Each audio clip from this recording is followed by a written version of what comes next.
That's extreme? Being born to a low-income household and having to drop out of college because you couldn't afford it? This happens all the time! I'm not interested in your extreme lefty takes, like the idea that poor people can't afford college. What? What are you talking about? I'm not... Yeah, this is 1 in a million. 1 in a billion, possibly.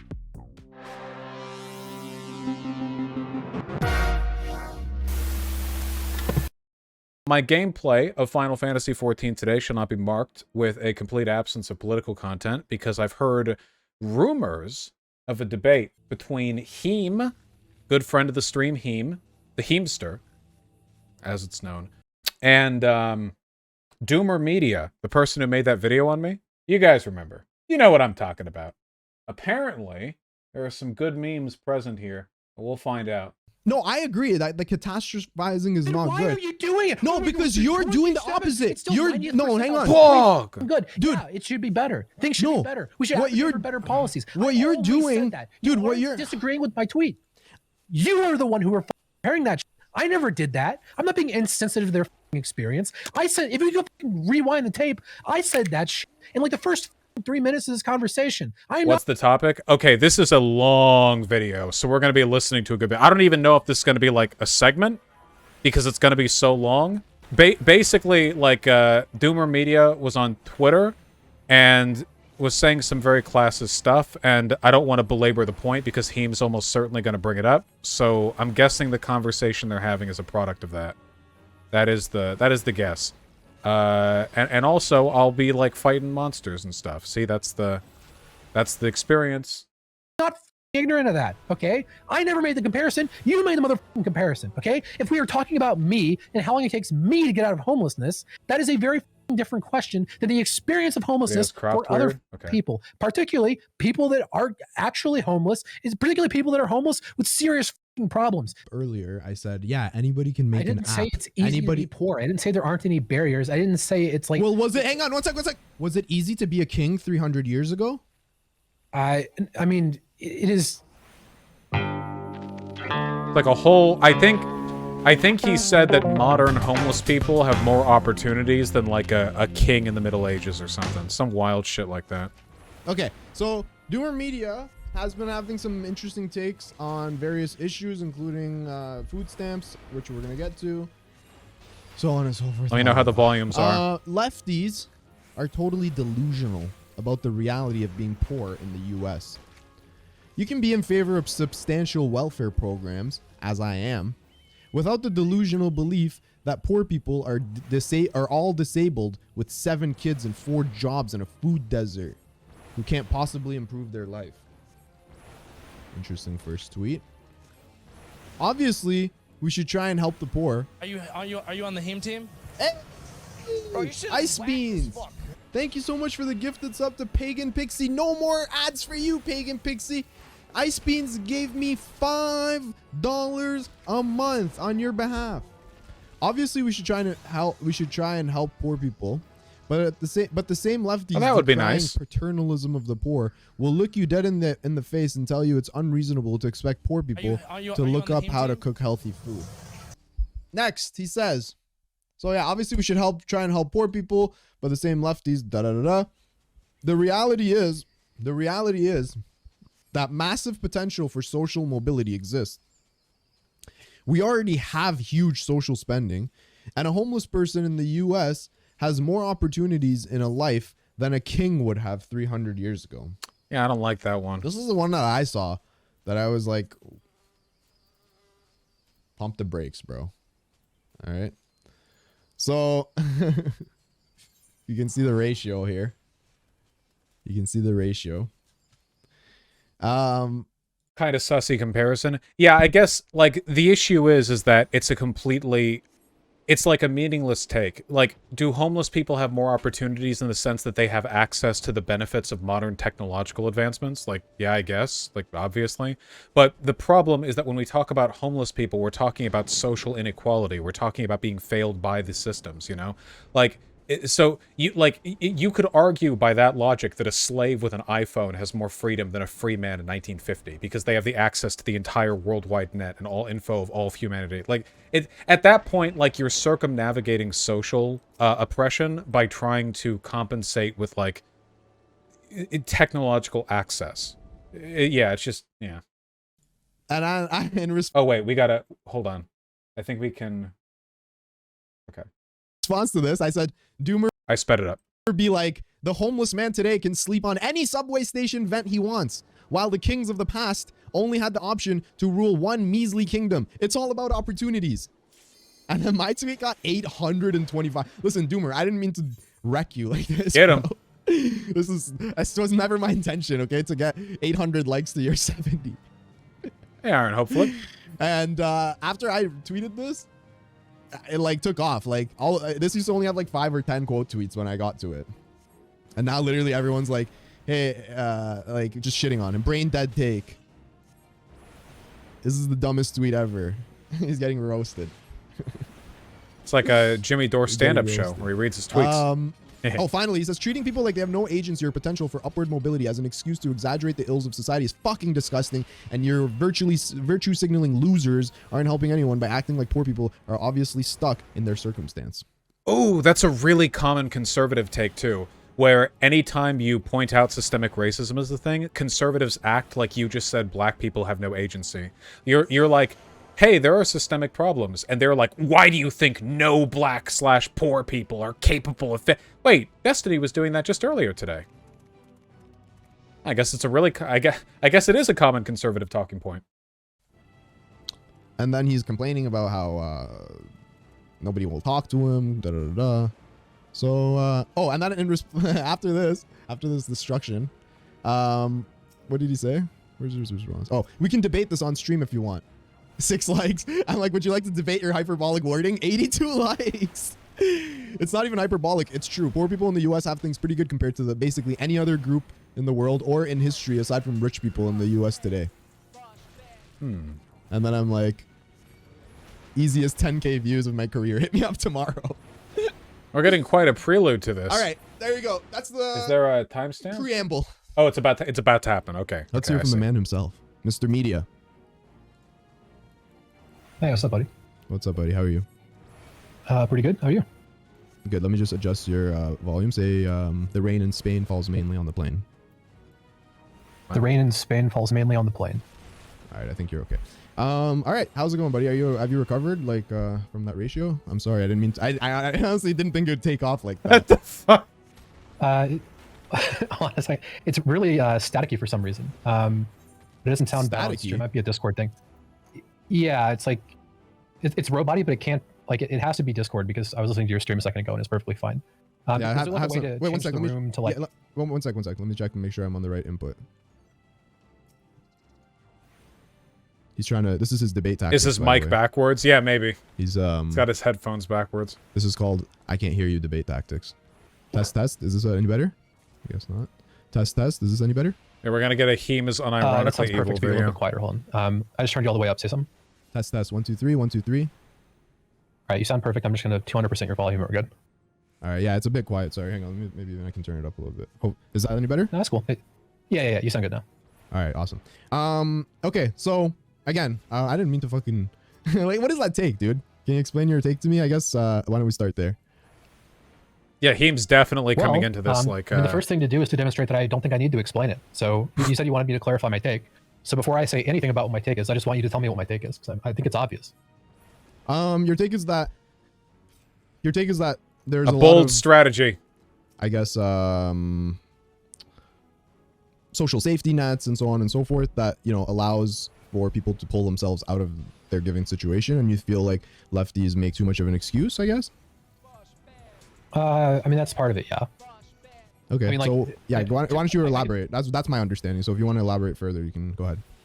Sure. So lefties have a huge problem with exaggerating the problems of society to a degree that is ridiculous. Like, you try and have a conversation about poverty, and then in 10 seconds, you're not talking about poverty anymore. You're talking about a disabled homeless person tied to a radiator in Michigan in a snowstorm. And if you suggest that is a rare occurrence, people call you a conservative. And that's the end of the conversation. I mean, like this sounds like an exaggeration, but I could give you probably 30 or 40 examples of. Can I ask you a exactly question? that happening in this Discord? Now, you don't have to get too specific, but do you live in like a big city or a small city, or what kind of? I just want to know like how much familiarity do you have with poor people is what I want to try to understand. This does sound like the DGG I've been on minimum line. wage for 6 months, so plenty. I live in a small city in Illinois. Yeah, it's true, Shu. Okay, so I'm guessing a small city in Illinois probably doesn't have like a homeless crisis and stuff, right? I mean, I know plenty about homeless people, but that's not like.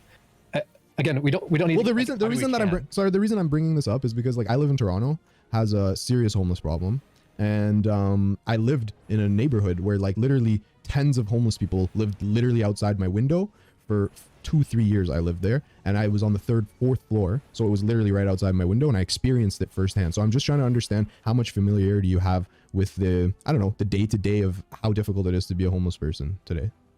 I mean, like. Okay. This doesn't have any relevance to the arguments, but I have a memory from when I was a kid that makes me really sad when I think of it.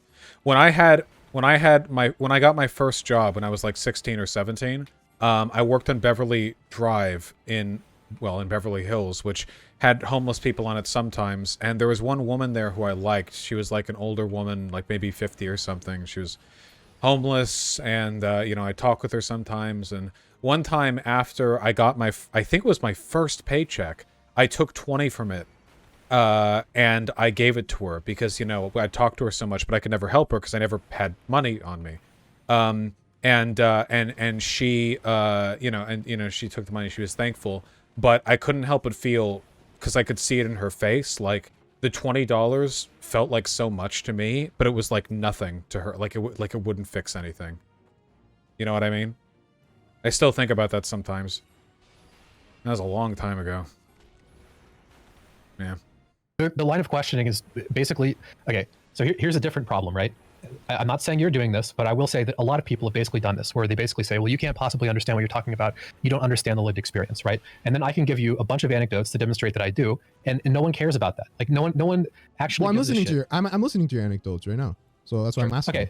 Okay. So I grew up on government assistance. I'm on government assistance now, right? I've been borderline homeless, not actually homeless, but like in the neighborhood of not having any stuff, and like the only reason I wasn't homeless was because someone was willing to like put me up.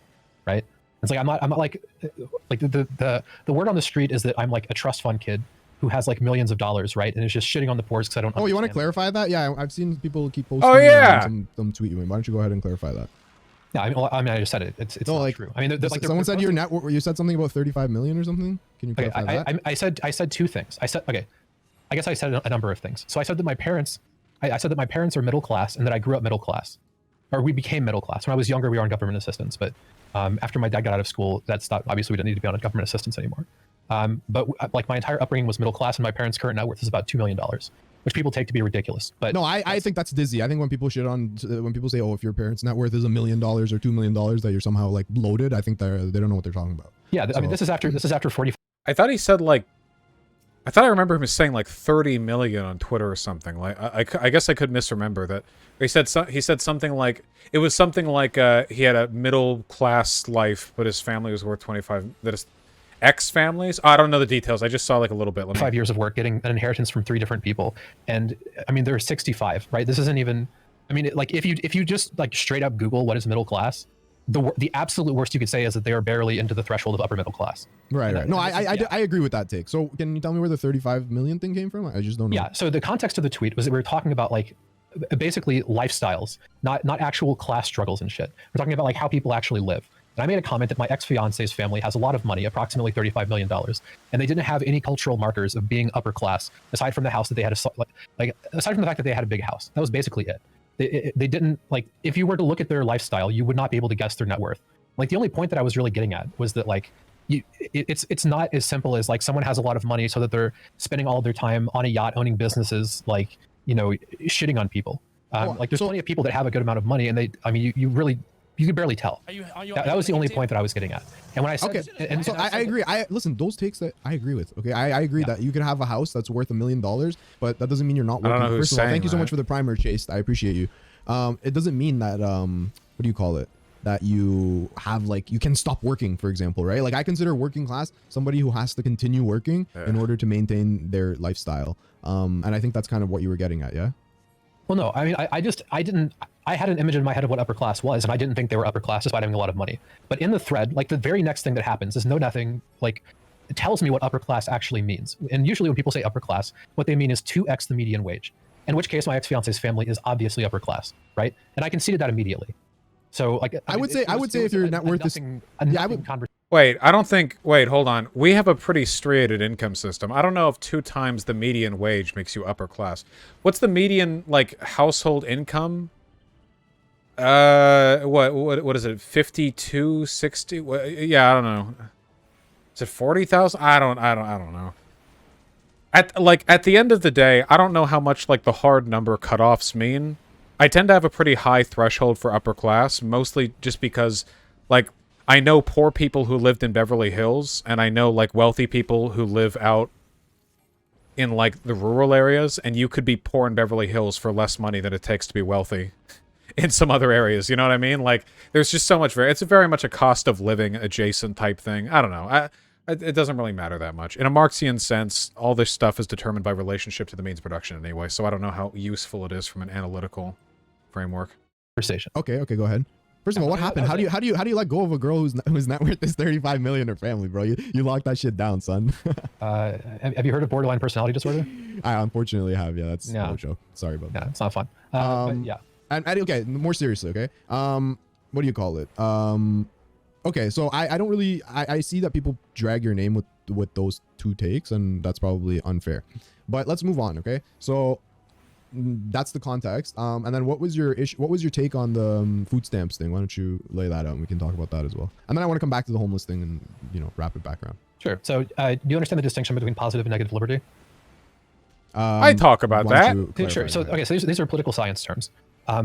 Basically, positive liberty is usually what lefties want, which is basically the idea of liberty is that the government is working as an apparatus to make your life better. On a crystal. So in other words, the point of the government is to work towards maximizing societal outcomes, right? And outcomes for people on a wider scale. Negative liberty is individual freedom from government interference, right? So if you want to have a program, for example, to tax people and take money and then subsidize something like going to school, that's going to be an infringement on negative liberty in the direction of positive liberty, because by having to tax people, you're infringing on people's negative liberty to have quote unquote freedom from government interference, right?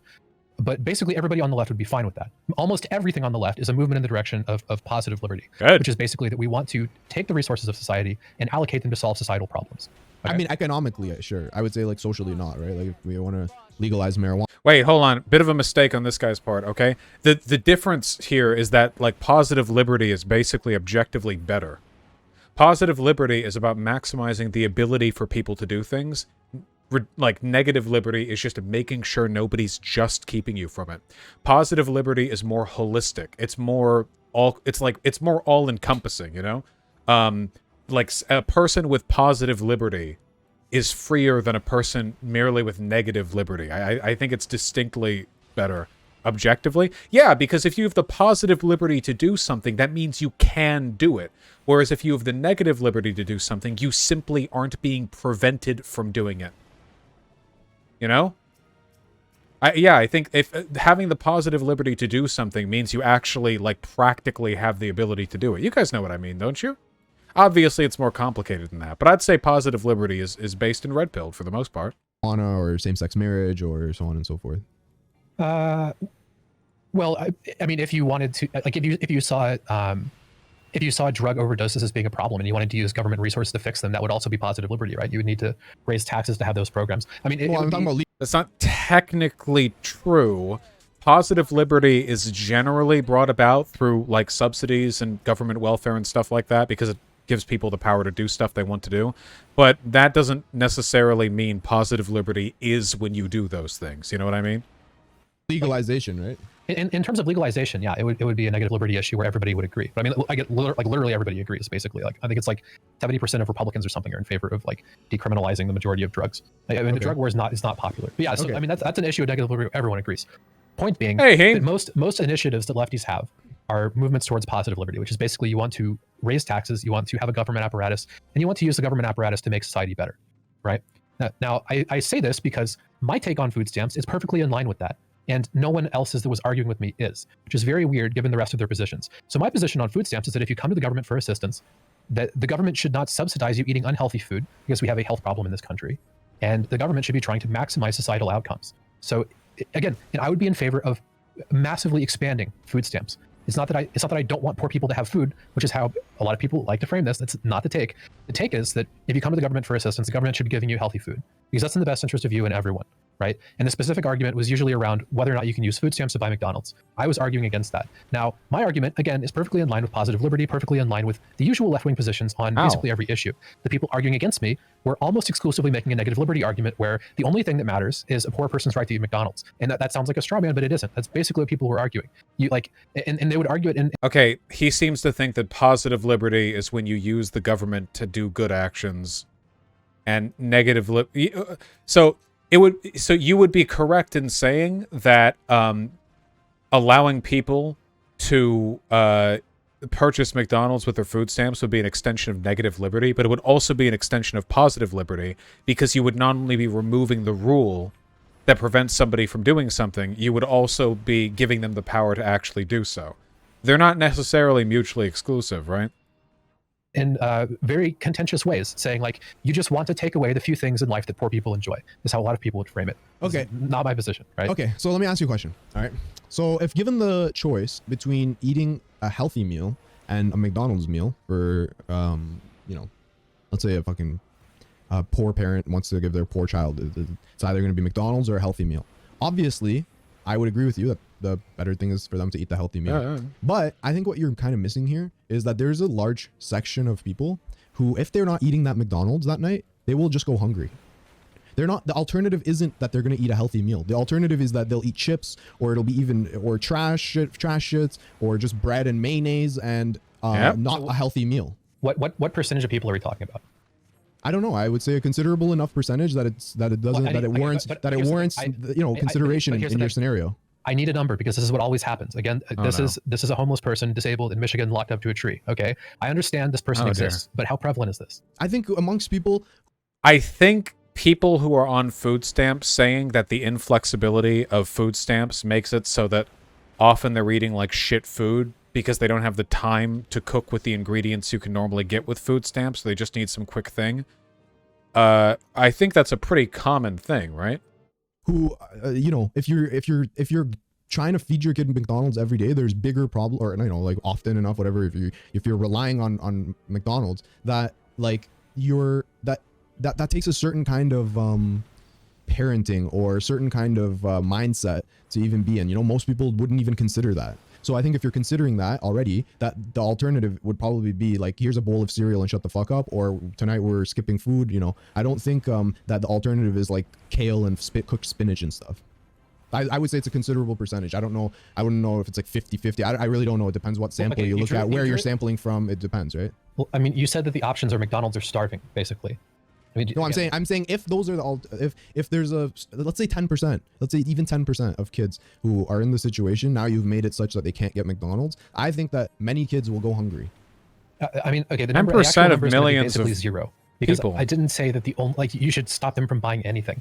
It's not like there isn't healthy food that doesn't require any time to prepare. There's plenty of food that doesn't. Well, the original take was hot foods, right? Yeah, okay. That isn't the point. You said the distinction is going to be if people aren't allowed to buy McDonald's with EBT, kids will be starving. Hot food. I mean hot food, like whether it's a rotisserie chicken or a McDonald's, like something that's easily accessible. There's lots of things that are easily accessible. Like you don't just starve. If you need food, you buy perishable food, you put it in your house, and then when you can't buy McDonald's, You're telling me that people don't sleep hungry at night? I'm telling you that the choice between McDonald's and starving is going to apply to approximately 0 people. Why? Based off of what do you say that? If you know that the money you use for food cannot be used on McDonald's, you will buy other food. There are people who are starving, but this isn't the reason that they are starving. Do you think when they buy, hang on, any money? Sure, okay. So let's say if you have money to go get food, you go to the grocery store. Okay, hold on. Bread, and you can buy sandwiches. Okay, there's all kinds of stuff that you can buy. Okay. So would you say that, let's say they bought bread and they just ate a mayonnaise? So wait, in a lot of these neighborhoods, like don't like corner stores accept EBT? I saw somebody in chat saying that. That's true, right? I've seen that sign that it says they accept EBT. Like a lot of these guys, like A lot of these guys don't have cars or whatever. They're in food deserts. They don't have like great access to food. Like their options is like the cooking ingredients you can get from a 7-Eleven or something, you know? In a situation like that, yeah, I would often take McDonald's easily. Yeah, yeah. Sometimes people over exaggerate this. Like I think most people in America who have food like reliability issues aren't literally incapable of making it to a grocery store, but the point is like we're smarter than that, right? This is a sociology thing. The environments create the outcomes. If the environment that we have is what leads to the situation, then telling poor people to just like, stay up that extra 30 minutes to cook the bread or whatever. Like it's just, it doesn't work that way, We live with the world we live with, and right now it's pretty clear that, these obstacles in EBT are hampering people. A sandwich, would that be preferable for you because they grocery shopped? We would need to get into the exact specifics of what we're allowing, okay? But the exact specifics. But look how many restrictions. Like, can they buy cereal? Can they like everything has refined sugars? Hold on. I don't know exactly, but my basic premise is if we know a certain kind of food is unhealthy, okay, and we don't subsidize it with EBT, by removing the option of an unhealthy food, it is pretty likely that people are going to, on average, eat more healthy food. I was in the situation, Vaush, where I was only able to buy things that were already made or able to be made quickly because most of my remaining funds was for rent or otherwise. Okay, wait. Yeah, so I'd like to see a source from Doomer Media on that point, if possible, because, like, poor people in the U.S. are less healthy than non-poor people. So if that's the intended outcome... Food. That doesn't, again, this isn't going to mean that you can't use it to buy anything that is conceivably unhealthy. If all that you bought with EBT was rice and all you ate was rice, that's not very healthy, right? There's no way to mandate that everyone has to have a healthy diet, okay? But if I took the things that you were able to eat and I removed something that we all agree is unhealthy, it is a completely reasonable expectation that the average level of health of the food that you are eating will increase. Okay, but let's say the average level increases, but now you get a big bump in the, like a normal distribution, okay? Okay? Right? Yeah, bump in what? Okay, hang on. I'm going to show you what I mean. I'm going to draw a picture for you. Okay, just give me 1 sec. Okay, people in chat are saying the unhealthy food is much cheaper. That is not true. Healthy food is very cheap. Okay, can you? But time to prepare. Also, not everyone has like a fully functional kitchen. Also, you create a mess when you cook stuff in your house that has to be cleaned. Like a lot of you guys don't. Hey, listen, okay? Here's an experiment you guys can try for yourself, all right? If there's anybody here, oh shit. If there's anybody here who's got like a decent amount of money and wants to like understand, okay? Move to a new place and buy your entire kitchen back from scratch, okay? Every spoon, every utensil, every mixing bowl, build it all together and then spend 1 week only making food by cooking it while maintaining a job or like student work. Like, hoo boy, you will quickly realize it's yeah, you will quickly realize it's actually very difficult. Very difficult. Can you pull up the stream? Yeah, like I have it I'm up. gonna draw a picture. Okay, so on the first, I'm gonna draw what I think. Let's say, for example, it is right now on people on food stamps, and then I'm gonna draw you what it would be in your scenario and why I think it's an issue. Okay. Sure. Okay, so right now it's like this. On one end, you have people who are going hungry or not eating at all or wasting their food stamps or they expire or whatever. In the middle, you have people who are probably getting McDonald's, whatever. And then on the very right, you have people who are eating very healthy. Okay. Yes. You said in the middle or on the right, we have people that are eating very healthy. Yeah, like on EBT, they're still going out of their way to go grocery shopping and so on and so forth. This seems to be your analysis of it, right? That a lot of people are wasting their money on McDonald's and not getting healthy food. I mean, the prescription doesn't have to do with exactly what's going on right now. McDonald's generally isn't allowed on EBT right now. But the point is that it shouldn't be there. Okay. It doesn't really, like what is actually happening isn't super relevant. Okay, so what I'm saying is, would you be okay with this scenario? Okay, I'm going to draw another one. Praxeology. So in this scenario, in this second scenario, you might have moved the average over a little bit, but you're going to have, in my opinion, a substantial increase in people who are not eating or who are going hungry because the requirement that you've set is for them to go eat healthy and cook and so on and so forth. So while your average might have moved over to the right a little bit, there's now a big portion of people that are going to be impacted negatively because of it. Okay, if you typically ate fast food at a McDonald's and the McDonald's closed down, would you just starve? You're asking about like, would I starve to death? No, I wouldn't starve to death. Yeah, you would find other food and wait, still one taste sec. people. Wait, Well, is there a Wendy's nearby? Skipping meals. People are not just going to be skipping meals when they don't have to. They will find What? You get food at the grocery store and you have food at home.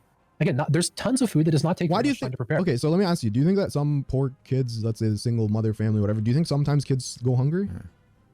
That there's a non-zero number of that, sure, but that's not what we're talking about. It's I think tens the of argument, We're going to millions. have millions of people going hungry because We they can't buy do McDonald's and food literally stamps. have- I don't think this applies to a single person. You don't think any kids would go hungry because they couldn't buy ready-made food? I guess. Okay, let's address something really quick in chat. This is how you know Doomer Media has never been poor. I am poor right now. Okay, that is a stupid argument. Stop fucking saying it. Okay, it's really fucking annoying. Anyway, sorry. What were we talking about? I was asking you, like, okay, so what I'm trying. Okay, so you want to know my solution, which is so much better than yours and also doesn't get you canceled. Okay, you should be able to use your food stamps for whatever you want.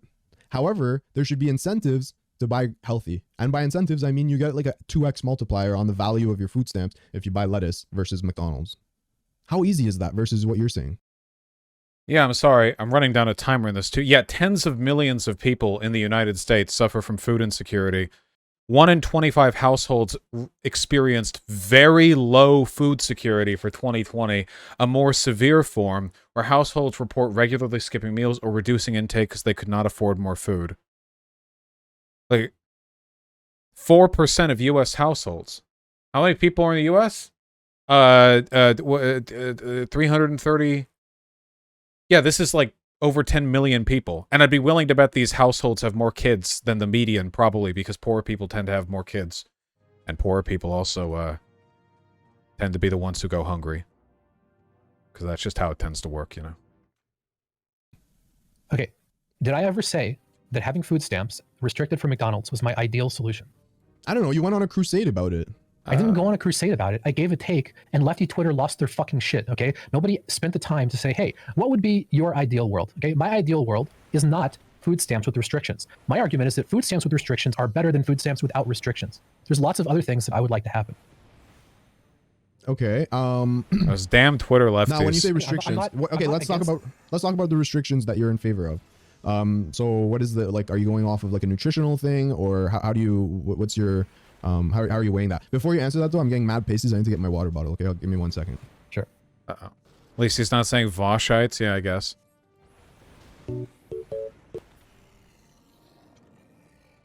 Hold on, I'll be right back. Thorsty. Oh.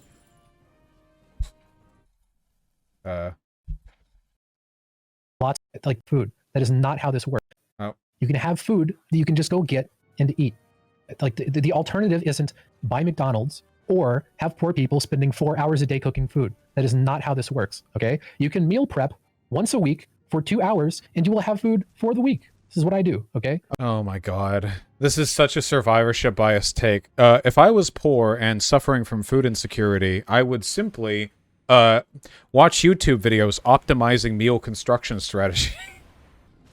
Dude, bro, there are potholes on this road. You realize that if you... Listen, okay? Watch this burnout video, okay? You see, if you simply drift around this corner, you can avoid every pothole. See? All we have to do is expect that every citizen have to work extra hard to do the optimal thing, and then there will be no problems. Except there still will be. Okay, I'm back. Okay, so yeah, you can go ahead and answer my question. Like, what kind of restrictions do you think that they should have, these food stamps? I mean, I don't know the specifics. Like, again, we can move down the list. So, like, fast food, for the most part, is pretty obvious. If there was a case where you have something at fast food that can be demonstrated to be healthy, I'm not categorically against fast food. That's why it's a shit like a salad or something and it was actually healthy, I would be fine with using EBT on, like, the salad. Oh my It isn't God. that I have, like, a Can I particular ask fixation on McDonald's. Holy shit. Can you imagine a dude with EBT rolling up to the drive-thru and the McDonald's guy is like, oh, you're using EBT? And the guy's like, yeah. And they're like, well, you can only get a salad. And they're like, really? The McDonald's lady's like, yep. Okay. Jesus Christ. Also, like, salads aren't necessarily healthy, dude. Fucking isn't McDonald's salad like one baby tomato with like some lettuce or something? Because you're spending money on like 3 calories. That's not great if you're trying to maximize intake. McDonald's. Okay, but the reason I'm trying to nail you down on this is because I want to show you that, like, unless you make it such that you can only buy vegetables and greens, you're not gonna get that outcome that you think you're gonna get. Like, should you be able to buy cereal? Yeah, no with it? dressing. You can get the You can get the salad, but no dressing. It depends, potentially. I mean, like, cereal is all sugar, right? And yes, okay. Cereal is unhealthy, right? But like there are different reasons that food is unhealthy. So fast food is pernicious, particularly because it combines all of the things that make food like addictive into one thing. When people go to eat fast food, they typically overeat substantially. Oh no! Like I would be interested to see the average caloric intake of someone eating a meal at like McDonald's. That's just wait. If you're poor and food insecure, that's a good thing. Being able to get those calories in quickly in a hot meal that you can get like really, really easily, that's a good, dude. You can't legislate like fitness like this. You can't like well the poor people would all have abs if only they couldn't buy McDonald's. Like no, you know how people tend to be healthy. You know who the healthiest people are in America? Rich people. People with money because they can afford nice organic foods at nice fucking grocery stores that have poor people bouncers at the outside, okay? That's the reason why. They have time, free time they can use to exercise. Stress isn't killing them and making them go bald young. Because they're high calorie. It's not necessarily overeating. It's a combination of being like salty and sweet and fatty all at the same time. And then like the food is served with soda. I mean, it's like every addictive hook that could like... Listen, I'm not arguing that fast food is healthy. I'm just trying to say, let's say you ban McDonald's, okay? I'm just trying to tell you that like the people who are so into eating McDonald's and they don't care about their health enough to take into consideration the negative outcomes of eating McDonald's, name, not Sweetie the effective. Will get the unhealthy choices at the grocery store. Unless you're going to say that even at the grocery store they can't get the unhealthy stuff, in which case then you're literally just have to tell them, listen, EBT is just for vegetables. Like they're going to get Pogos, they're going to get Hot Pockets, they're going to get Pizza Pops, they're going to get these kind of foods. They're not going to be getting kale. You know what I mean? Okay, even if they are getting the most unhealthy thing in the grocery store, it is still conceivable that restricting food stamps from being used on McDonald's could improve the average nutritional value of people's food on food stamps, correct? I don't know if that's necessarily true. Again, like I said, because you'd have to do a test to see what are once you've done this restriction, what are the choices that people are going to make. I don't think Why is it that the Twitter lefties need to provide data on like whether or not there are poor guys in Michigan who are starving while chained to a radiator? But he doesn't have to provide any data on whether or not, like, austerity in food stamps would improve outcomes. You know? I made a very liberal estimate. And I said that if you went from having food stamps be available to be used on anything to food stamps can't be used on McDonald's, even if I said that 50% of people are just going to go to the grocery store and buy the most unhealthy thing there, right? Which I think is a pretty high number. I mean, even if we said 75%, which I'm sure is way past the actual number, you would still have 25% of people that are improving their diet. And also, but in my position, it's that, okay, let's say 25% improve their diet, but 75%'s diet gets worse. I mean, do you have any reason to believe that it's going to get worse? Again, like I told you, I don't think that pogo sticks are... Yeah, malnutrition being the main one. Fast food is very calorically dense, which isn't great if you're trying to get a fucking beach bod, but if you're trying to get enough energy to work your shit-ass job, then yeah, it's pretty good, actually.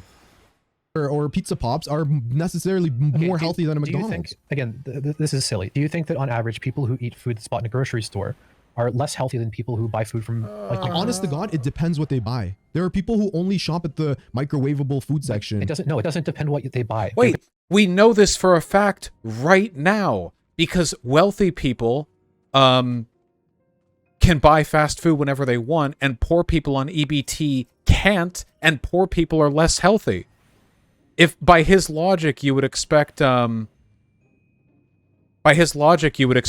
people to be the healthiest right now, like currently.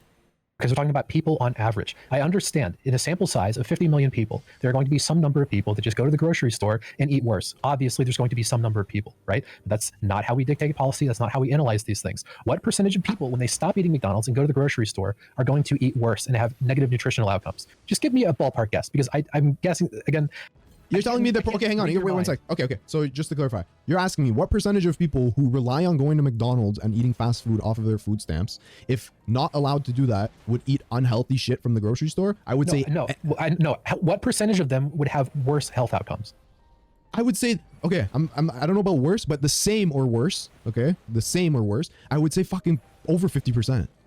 Okay. The question that I would ask here if I was Heem was, why do you think poor people go for fast food?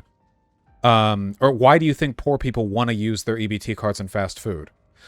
because like the answer here is often a classist one. Like poor people are just stupid, and if poor people don't know that McDonald's isn't healthy, you know, and if they just you know, if they just were forced to eat grocery store food, there wouldn't be any issue. That's like essentially the vibe that I'm getting here. There's a reason they eat it, and maybe we should like listen to them on that. Like maybe there should be maybe we should like listen a little bit, like be sort of engage with that, possibly. Then we have approximately, let's say we have potentially 30% of people whose health outcomes improve. I am fine with that. What if 60% health outcomes maybe seriously get worse? Okay, now you just backed off and said, I don't know about getting worse, okay, but stayed the same or got worse 50%. And now we're saying 60% get worse. Okay, whatever. I'm just saying, what if you create a division where you have now created two groups? One group which is eating healthier, but another group which is getting more left behind. Because the point is that this group you're describing would be incredibly small. Why do you think that? Why do you think that someone who doesn't have the wherewithal to understand that you shouldn't eat McDonald's every single day? It's not just that I think that. You also think that, because I asked you to quantify what number of people would have worse health outcomes when they switch from eating McDonald's to eating at the grocery store, and you wouldn't even give me a number, okay? Because it's small. Can we? No, the reason I can't give you. Why are we getting hung up on this? Okay, the reason I can't give you a number is because you're asking me to conceive of a population of the behaviors of an entire population. What I'm saying is there is a non-zero considerable amount of people who are not going to take the healthy route. Yes, some people will take the healthy route, but a considerable amount of people won't. And the reason that I'm saying that is because these people already don't care about their health. They're eating McDonald's multiple times a week. Yeah, I disagree with Heem's framing here. I agree with his conclusion, of course, but I don't think it's, the reasoning here isn't just like the poor may be making a bad decision, but let them, for me. I think that oftentimes the poor are making the correct decision. If you don't have much time and you're fucking exhausted, and you just got off like a 10-hour shift, like buying McDonald's can be the right decision. You can just quickly get those calories in, get the energy so that you're not exhausted for the next day, you know? No, that's okay, Kanye. Much appreciated, though. Okay. First of all, I would like to point out that people keep telling me that I think so little of poor people. And then I talk to people about this and they say things like that. It's interesting, right? Listen, I'm going to be straight up with you. I think that there are some things that put you in a state of mind when you're poor or when you're down and out that make it very difficult to pull you out, whether it's not having the correct foundational understanding of life, finance, nutrition, all of these, the health, whatever, whether it's working so many hours. There's a lot of reasons why people are unable to pull themselves or change their habits and lifestyle. You just said exactly what I said with slightly better optics that I got canceled for. Okay, so I'm glad that we agree. Yeah, of course. I have very low expectation of people. Yeah, I'll be straight up with you. Sure. Yeah, I agree. But like again, I definitely disagree with the framing here. Right now, the conversation just seems to be they both agree that poor people don't know what's best for them. Heem just thinks they should have the right to do that, and Doomer says they shouldn't. But I think it'll develop from here. So I don't think they're just going to agree. When I say these things, people act like I'm fucking crazy, right? But every time I talk to, this is why I said that on the fucking tweet yesterday that you responded to. Every time I talk to people, everyone ends up agreeing with me. So it's fascinating. This isn't that I'm not agreeing with you. I don't think that restricting people from getting. Okay, yeah, I agree with. But that's not me agreeing with you. That's my own take. I have low expectations of people. Sure, but yes, you didn't convince me. That was my. Wait, but would you not say systemic inequalities in education have led to the situation in which the poor are dumb is crude and simplistic, but not totally wrong? That is very much a Destiny technically correct take. Because if you wanted to, like, can you imagine, like, a Stormfront dude, like, screaming on Twitter about how black people are stupid, and then you're like, hey, what? And they're like, well, technically, wouldn't you agree that socioeconomic inequality? No, the way you frame these conversations is important, and that's not just an optics thing. Right now, the framing of the situation, which is that the poors don't know what's good for them, is leading both these guys to overlook the fact there are probably legitimate and good reasons why poor people choose to eat the food that they do in the ways that they do. There are incentives, there are motivations to that. In this case, it's them missing the point, not poor people. The fact that poor people like often have worse education is a factor, but in this case, they know what they're talking about or doing. You know, at the end of the day, you know, bemoaning you know, social problems on a lack of education from people is usually sort of a dead end. There's only so far you can go with that one. Like, okay, well, Traditional position. Yes, but that's my point, is that you just said the most controversial thing that I said on the subject that everybody freaked out about, and you just said exactly the same thing. And almost everyone that I've talked to about this has conceded to say basically the same thing, right? But if so people, hold on. Okay, go ahead. People get mad at things that I say when they agree with them, okay? And it's very frustrating, especially when there's 10,000 people getting mad at me all at the same time. Do you think I've agreed with you? You just agreed with the most controversial take that I gave on food stamps. But if your take, no, your Wasn't own the controversial take that they shouldn't be used to purchase hot food? If you have a low expectation of people, how do you all of a sudden expect them to change their entire life around and start eating healthy? How are you not realizing that a lot of people are just going to get fucking frozen pizzas and McDonald's and microwavable food? I do not expect people to just spontaneously do the right thing, which is why you use government policy to steer people. But what do you think of my policy? Isn't my policy 10 times better than yours? Wait, what exactly is your policy? My policy was you incentivize people to eat healthy by telling them, hey, listen, if this one food stamp is worth $1 at McDonald's, this one food stamp is worth $2 in the vegetable aisle. You get more bang for your food stamp buck if you go buy healthier options, like a multiplier. I wouldn't even do that. I would just, yeah, I wouldn't even do that. I mean, maybe you could argue about like preferential subsidies for some types of food, like staples, maybe. Like a given amount is worth more if you're like rice and bread. I think so. I think something could be done there. No, I take it back. I think there can be some legitimacy to that. Yeah, it would depend on how it's implemented. It's possible. It's possible. It's possible. Yeah, it's possible. Possible. I think this take from Doomer is worth looking at. I think this endlessly respawning room full of enemies is worth looking at. Oh my god. Hold on. I'll look at it in just a second. To incentivize people to get healthy, yet allowing them to get McDonald's. You're saying that you want to restrict people from... I am fine with so many things to incentivize healthy eating, okay? For poor people or for everyone. So sure, that sounds fine. I don't know if that's better. What I'm going to point out really quickly is that the biggest opposition that I got about the SNAP take was people talking about the administrative cost of creating and administrating rules surrounding food stamps. And the thing that basically everyone, let's not say everyone, the people that I respect the most who disagreed with me, all of them were arguing for direct cash transfers, with the primary argument being that the administrative costs are a burden. And this reduces the amount of money that's given to poor people. Oh yeah, here we go. This is the reason why Doomer is complaining about optics. Poor people are stupid, make bad decisions, and shouldn't be trusted. SNAP restrictions are treating people like children, but they should be treated like children. If people were making good decisions, the US wouldn't have 50% of the population dying from obesity-related illness. So this is that critical distinction. Of course, this is ultimately the conservative bootstraps argument. If bad environments lead to bad outcomes, it's actually because they're all stupider than me.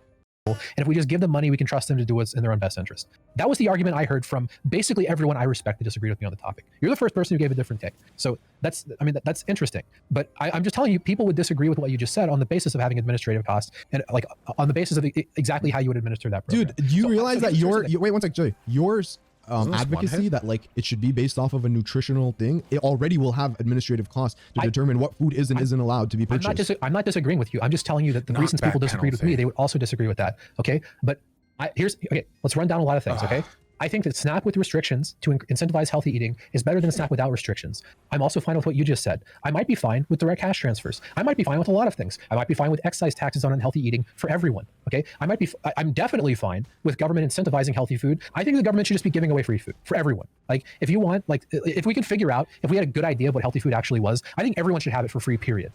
Like it just shouldn't cost money. Right? Okay. Like, people are fucking making me out like I'm a goddamn like fascist, right? Like which is so mind-blowing given my actual position on the issue. Like in fair point, but everyone who disagrees with me is a fascist, so you know, quad era demonstrandorium, Doomer. In my perfect society, there would be government grocery stores with food that we know is healthy and everyone can go and get as much as they want. That is my ideal society, right? Okay. But okay. All right. I'm fine with all of these things. So again, you're arguing against a position that I never gave. I never said that cash transfers are bad. I never even said that cash transfers are worse than SNAP with restrictions. But I guess my question is like, okay, I think maybe we can move off of the food stamp stuff. I still disagree with you because like you failed to kind of explain to me what you mean by healthy and unhealthy and how much that would restrict stuff in the grocery store as well. But anyways. Okay. Would you agree with me that McDonald's is unhealthy? Yes. Okay. Great. So we have one basis of agreement, right? So we can talk about other things in the grocery store. Now, if we look at the grocery aisle where they got tomatoes and onions and shit, I think you would agree that most of that stuff is pretty healthy, right? Yep. Okay. So we're going to have some contention when we talk about probably two things. Probably prepared food, which is like frozen pizza, for example, or TV dinners, and then like cereal. I think those are going to be the 2 points of major chips, pop, chocolates, Well, fucking. no, I can go on and on. That's all pretty clear. It's pretty clear that chips. So those shouldn't be allowed either. Yeah, no, those should not be allowed on EBT. That's very clear.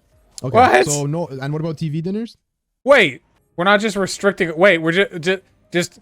Is the EBT card just the rice and flour and egg and milk fund?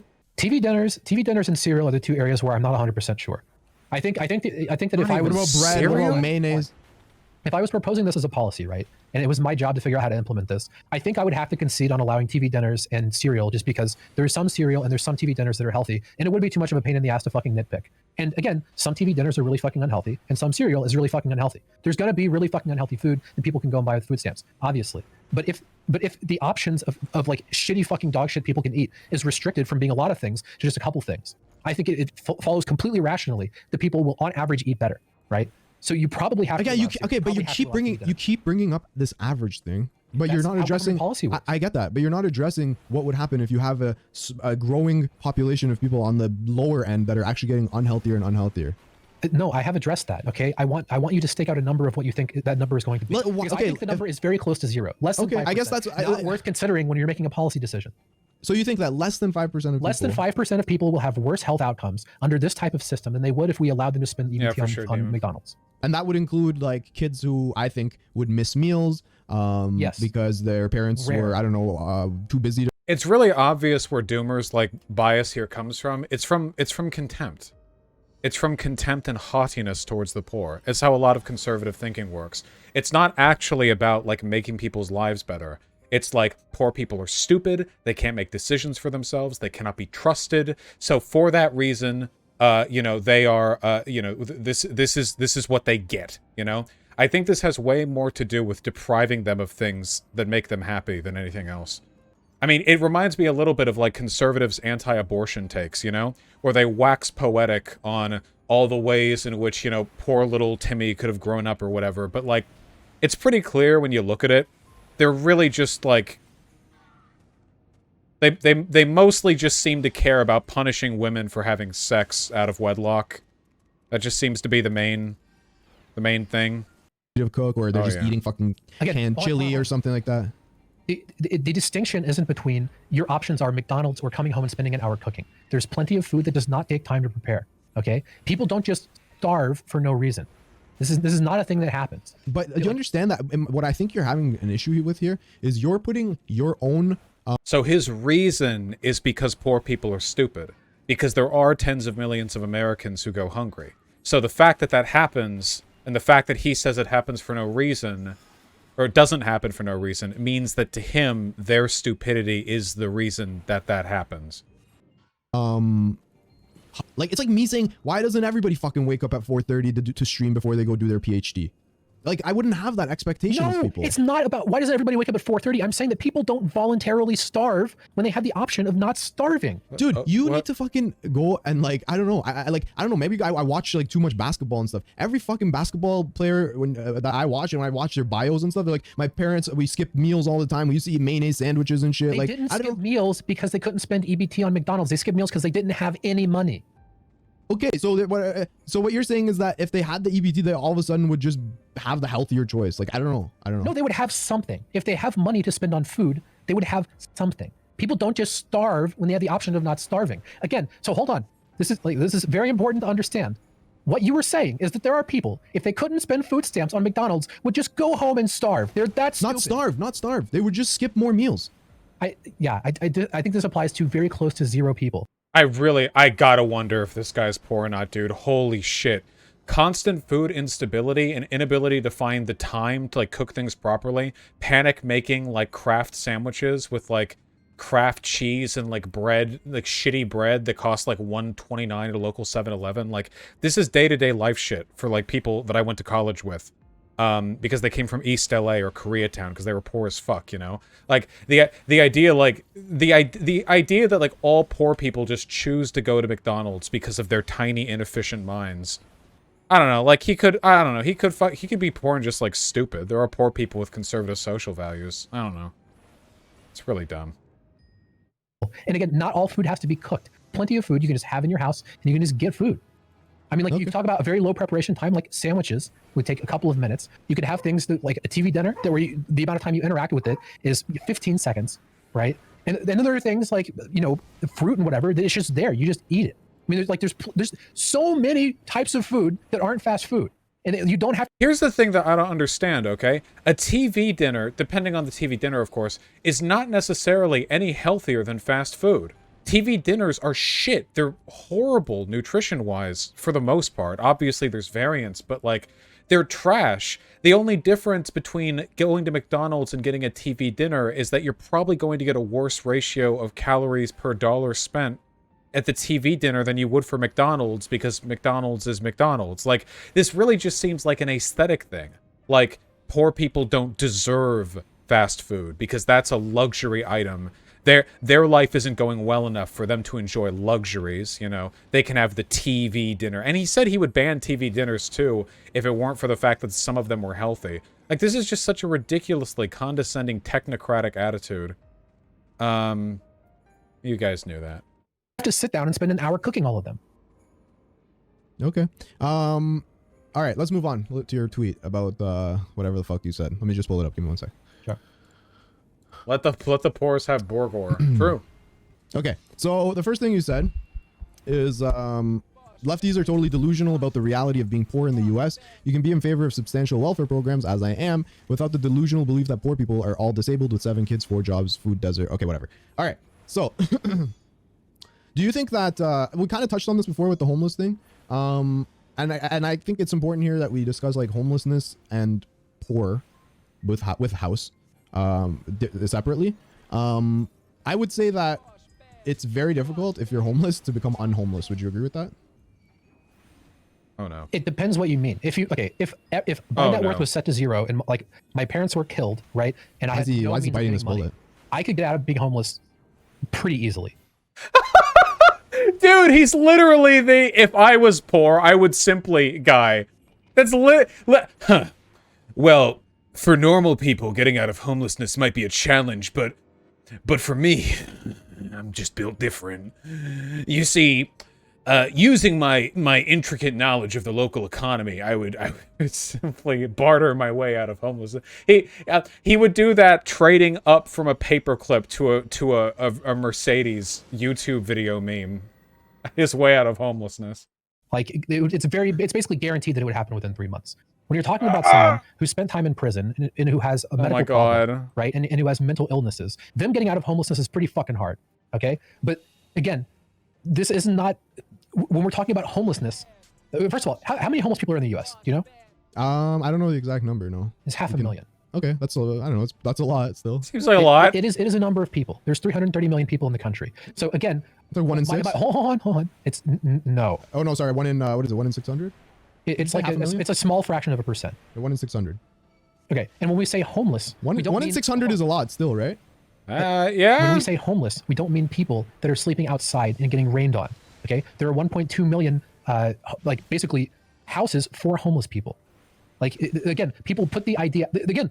My whole point is that when we talk about these things, we go to these extremes immediately. So that is exactly what just happened. We're talking about poverty. Oh my god. Okay, and then we can talk about separately. Yeah, we can talk. You know what I hate? I hate how sympathetic we are to the poor. What would you do if you was homeless, right? And again, the fact of the matter is, if I was homeless, I would stop being homeless really fucking fast, right?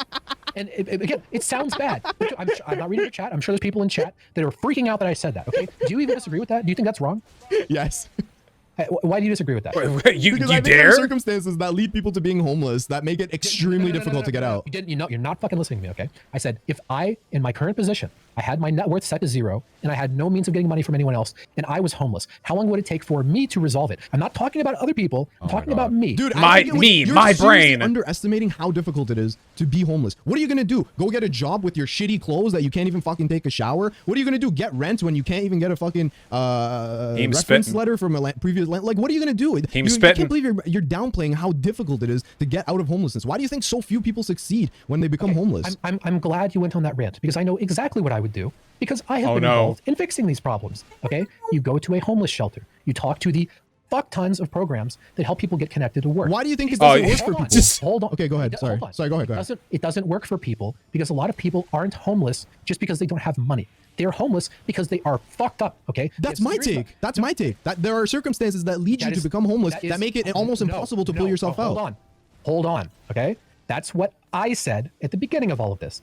Now, what we're talking about right now is if my net worth was set to 0, how long would it take me to stop being homeless? I don't know, dude. Have you ever, okay, how long do you think it would take you? How long did you say? Like probably 3 months. Okay, and you're telling me that in 3 months of living on the streets that you wouldn't fucking suffer from mental illness, you wouldn't suffer from any other shit that would exacerbate the problem. Stolen? No, in 3 months, you would be the same doomer media. You would be the same. I am saying that the resources exist to help people get out of homelessness. Yeah, they do exist, but why do you think that it doesn't fucking work for most people? Because they're dumb. Because he thinks they're dumb. Because you're underestimating.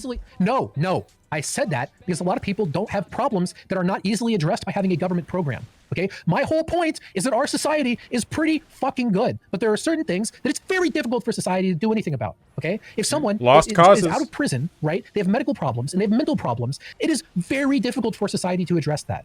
It is incredibly fucking hard. Okay, and what hold on, no, stop. This is immediately where we go. I'm talking about. Man, this is so funny. His takeaway on homeless people who have like severe issues like mental illness is like, literally, these guys are lost causes. That's literally the take that he has. That's the perspective. That's the perspective that he has. Like, well, okay, I could get out of homelessness. Now, the people who couldn't easily get out of homelessness couldn't get out because they're just fucked and nothing could be done to help them. Oh my God. Jesus Christ. How unrealistic it is. People, that is perception of poverty. And we immediately go to this. This is exactly what I said was going to happen. We immediately go to this extreme fucking position, right? It's not that extreme. It is extreme. And I mentioned that there are lots of resources to help with these things. And you're like, well, it doesn't help some people. Yeah, of course.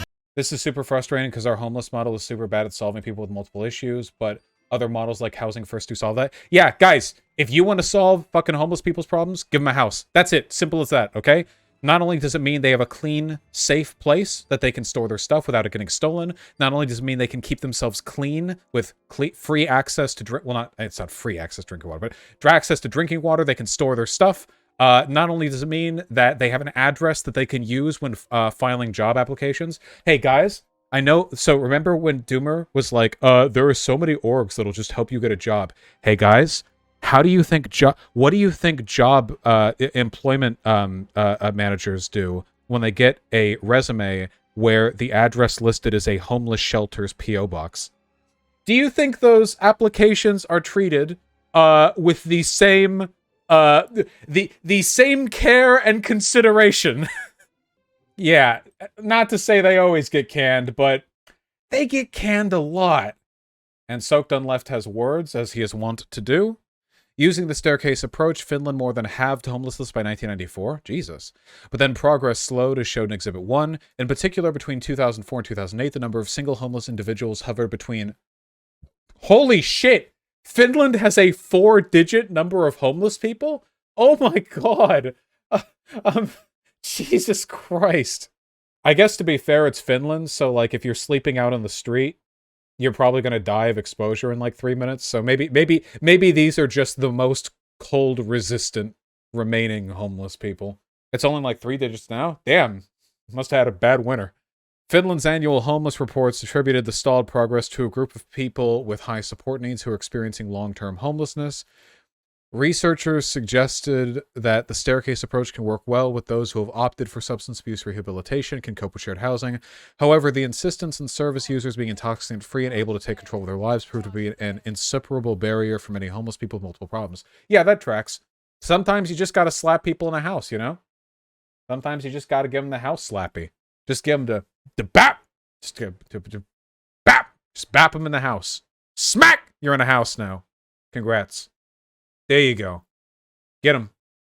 Oh yeah, Demon Mama. The whole homelessness situation in America is like kaleidoscopically fucked. The more you look at it, the more angles you see, you know.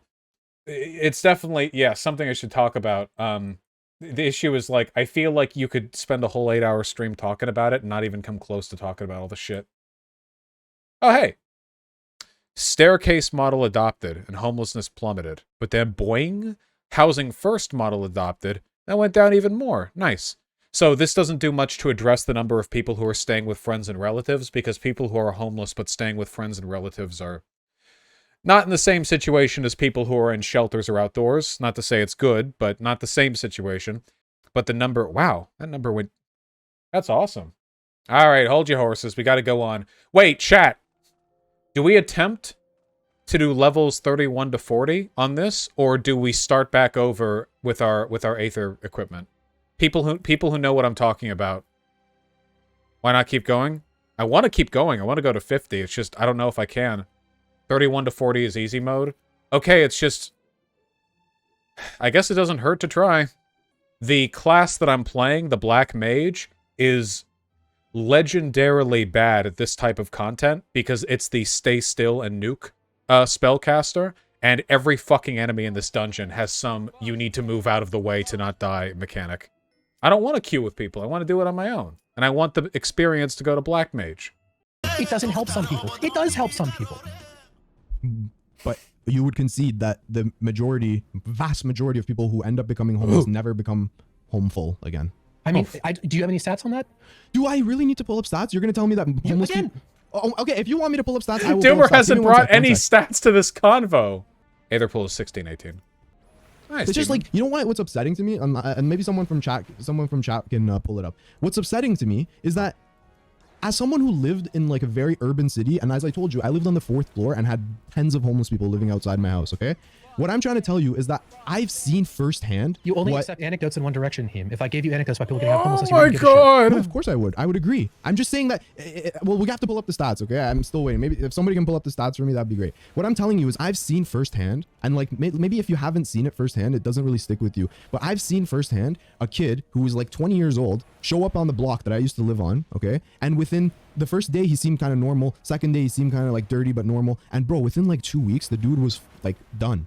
There's no going back. I think you're underestimating how difficult it would be to live on the streets for 3 months and not suffer any sort of like mental health things from that, and to be able to pull yourself out.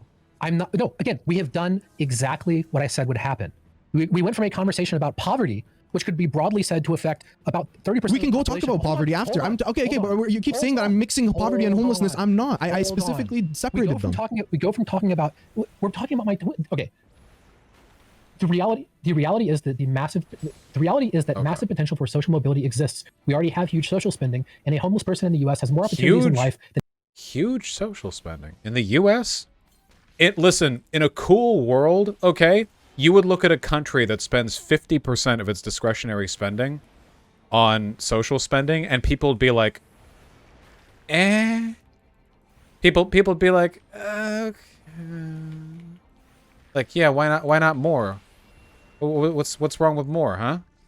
Than a king would have had 300 years ago. Well, we're still going to get to that. Hold on. No, we're talking about it now. And then my follow-up tweet said that even if you take the idea of a poor person in the United States, the group that you need to compare them to is rich people in the United States, to get the idea that basically all lefties put forward. The reality is that when you compare poor people in the United States to poor people basically anywhere else, they're...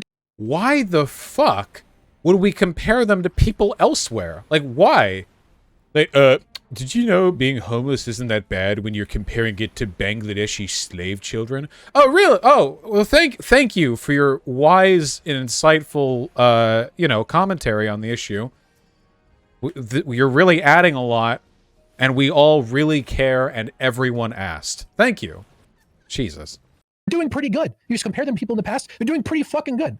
Like, I understand. Why in the there are past? Problems. We need to address those problems. We need to make society better. But fucking lefties talk about this shit. Like, every single fucking person is a fucking okay, hang on. And we're locked to a fucking radiator in a fucking warehouse, and we get to see the sun 2 times every year. Like, it's fucking insane. I don't think you're being reasonable here. So I'm gonna tell you what. I'm gonna tell you what. Again, my tweet isn't about homeless people, but you immediately go to homeless people, and not just homeless people. Dude, I'm trying to go one problems that they can't get out of homelessness. We're talking about 200,000 people in the fucking country of 330 million people. 200,000 people. This is the only thing, and this is immediate. Also, homelessness stats in America are definitely lowballing it.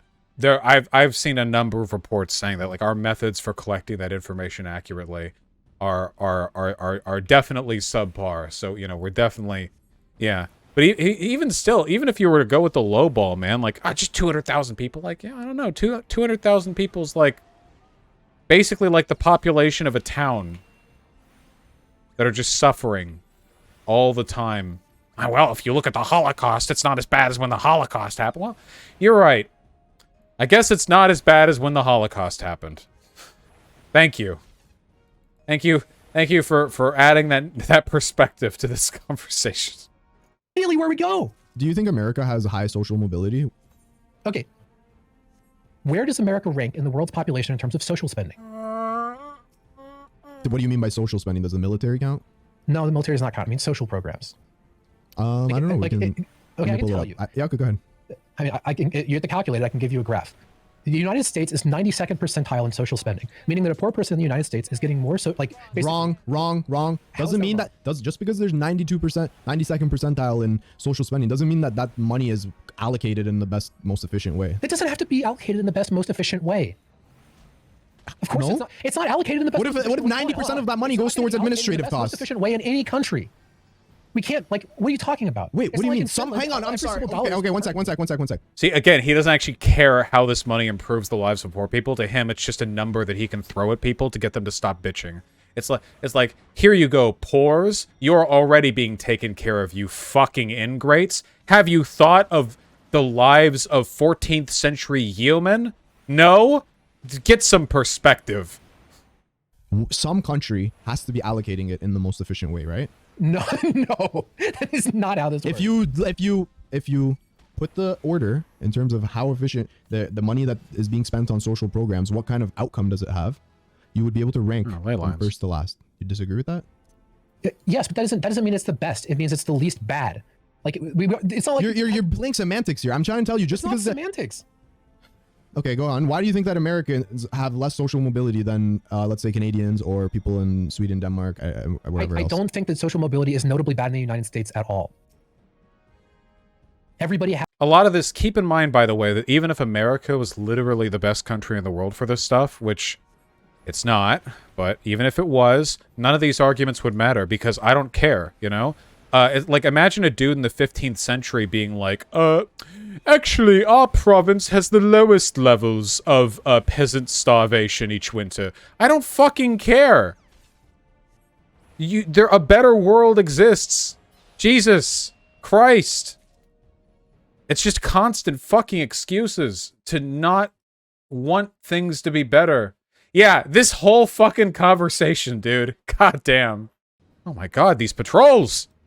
Has the potential. There aren't serious institutional barriers that exist to fuck people over, and there are lots of apparatuses to try and help people.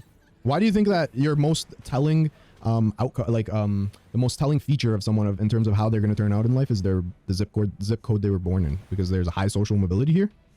Okay, the fact that people don't get out of poverty does not mean that the potential for social mobility doesn't exist. Yes, yes.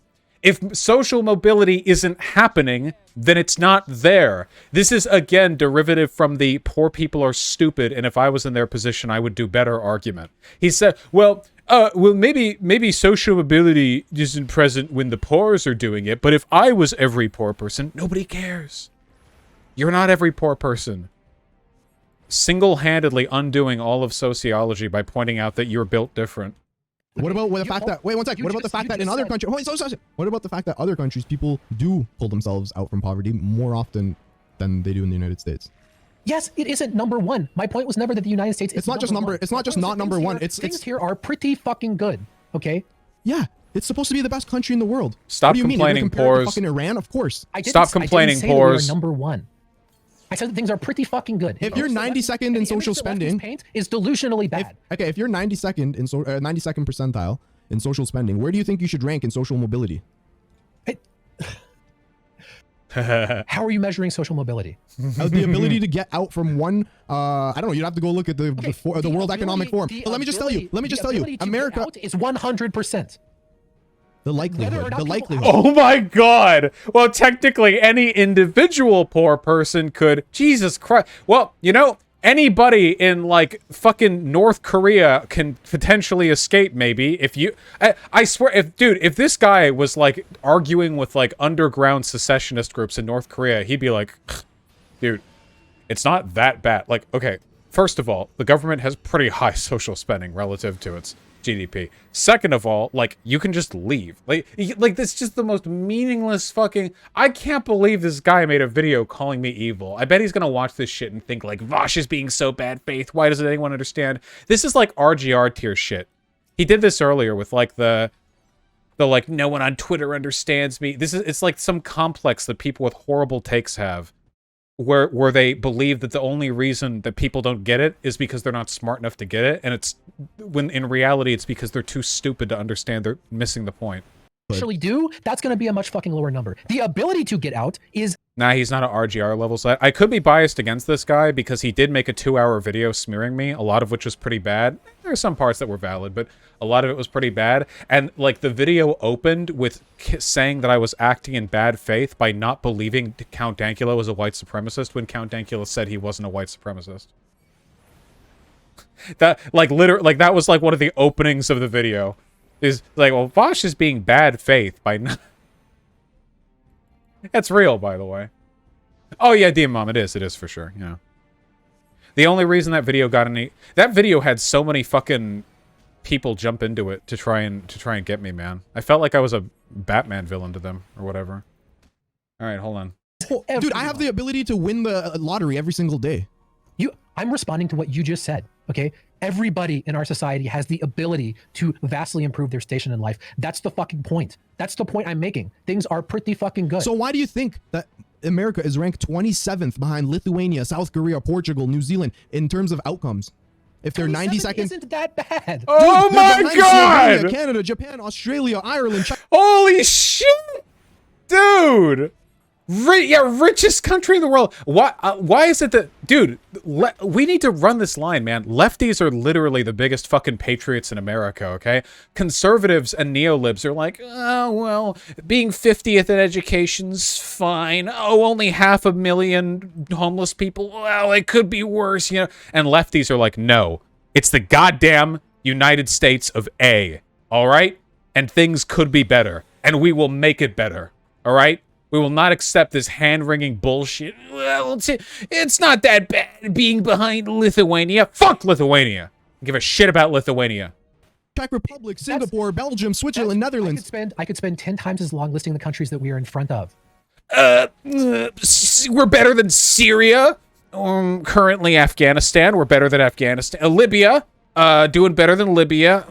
Well, let's... okay. All right, we're close to Iran. Jesus fuck, man. I never said Yeah, we are number Iran, one. fucking I think India, things are pretty Pakistan. fucking What do you good. want? So your expectations are basically middle of the road. Like you don't have Okay, exceptional pause, standards. Pause. Make okay? America middling I again. don't know the details of your personal life. Do you have a kid? No, I don't. Oh, I'm no. assuming you don't. Yeah. Okay. Oh, no. So let's say hypothetically you have a kid. Oh, no. Now, what do you think is going to be better for them, right? For you to tell them, hey, life can be pretty good, right? It is hard. Life's not perfect. We're about to get the Charlie Kirk argument. Schools should teach people to be grateful.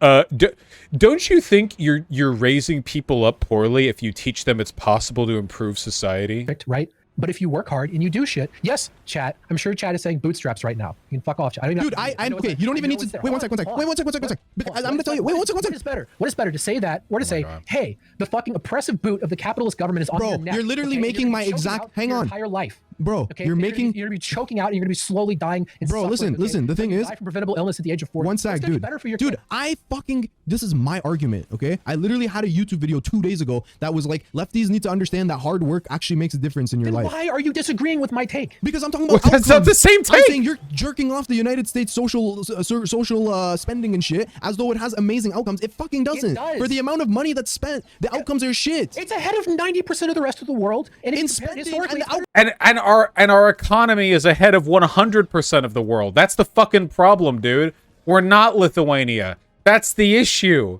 You can't. Well, This is like having Jesus Christ. This is like the fucking God. What is that? What was that excellent fucking movie where the guys played baseball against all the kids and it was two of them against all the kids? This is like having two like 35-year-olds play basketball. Benchwarmers? This is like having like two adults play basketball against a team of middle schoolers, and at the end, like they tie, and the 35-year-old like 6'5" guys are like, oh whatever, like, you know, yeah, we tied. It was a good game. Like, maybe it was a good game, but you tied with middle schoolers. We put up a good fight. Lithuania! Everything. Dude, in spending, it's ahead of 92% of the world. In outcomes, they're fucking 27th. That's okay. You say fucking 27th. We rank 21st in terms of social spending. It's basically the same.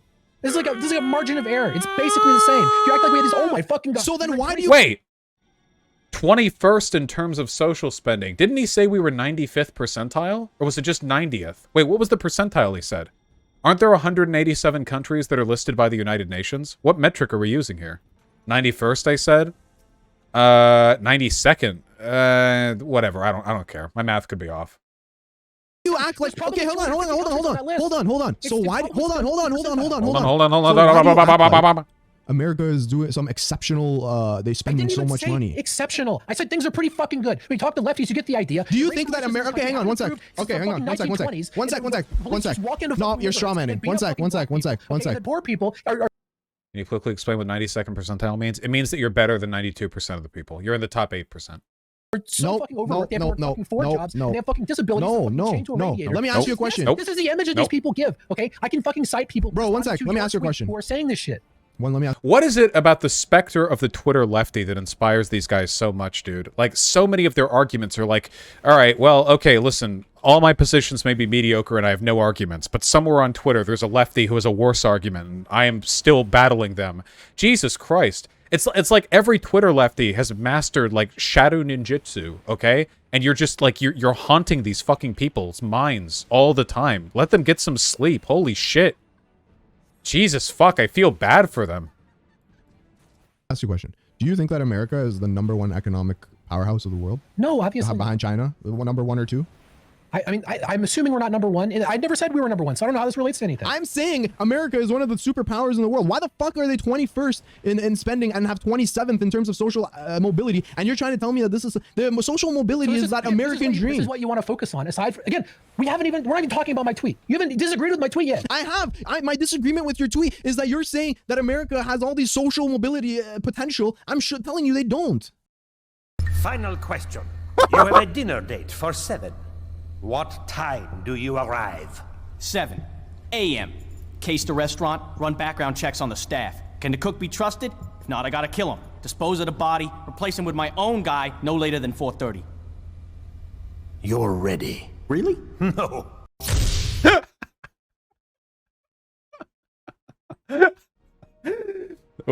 We are breaking out of homelessness. Here is the plan. The local God.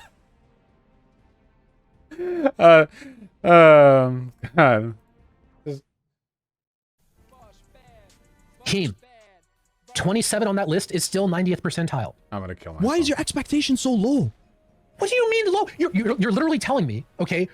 I'm telling you that fucking all these reasons that things are actually pretty fucking good. When you compare it to other countries, when you compare things to the fucking historically. No, obviously they're not perfect, okay? But they are pretty fucking good. I don't understand people's fucking obsession with pointing out that things are better than other bad things. Do they just go around their entire life doing this?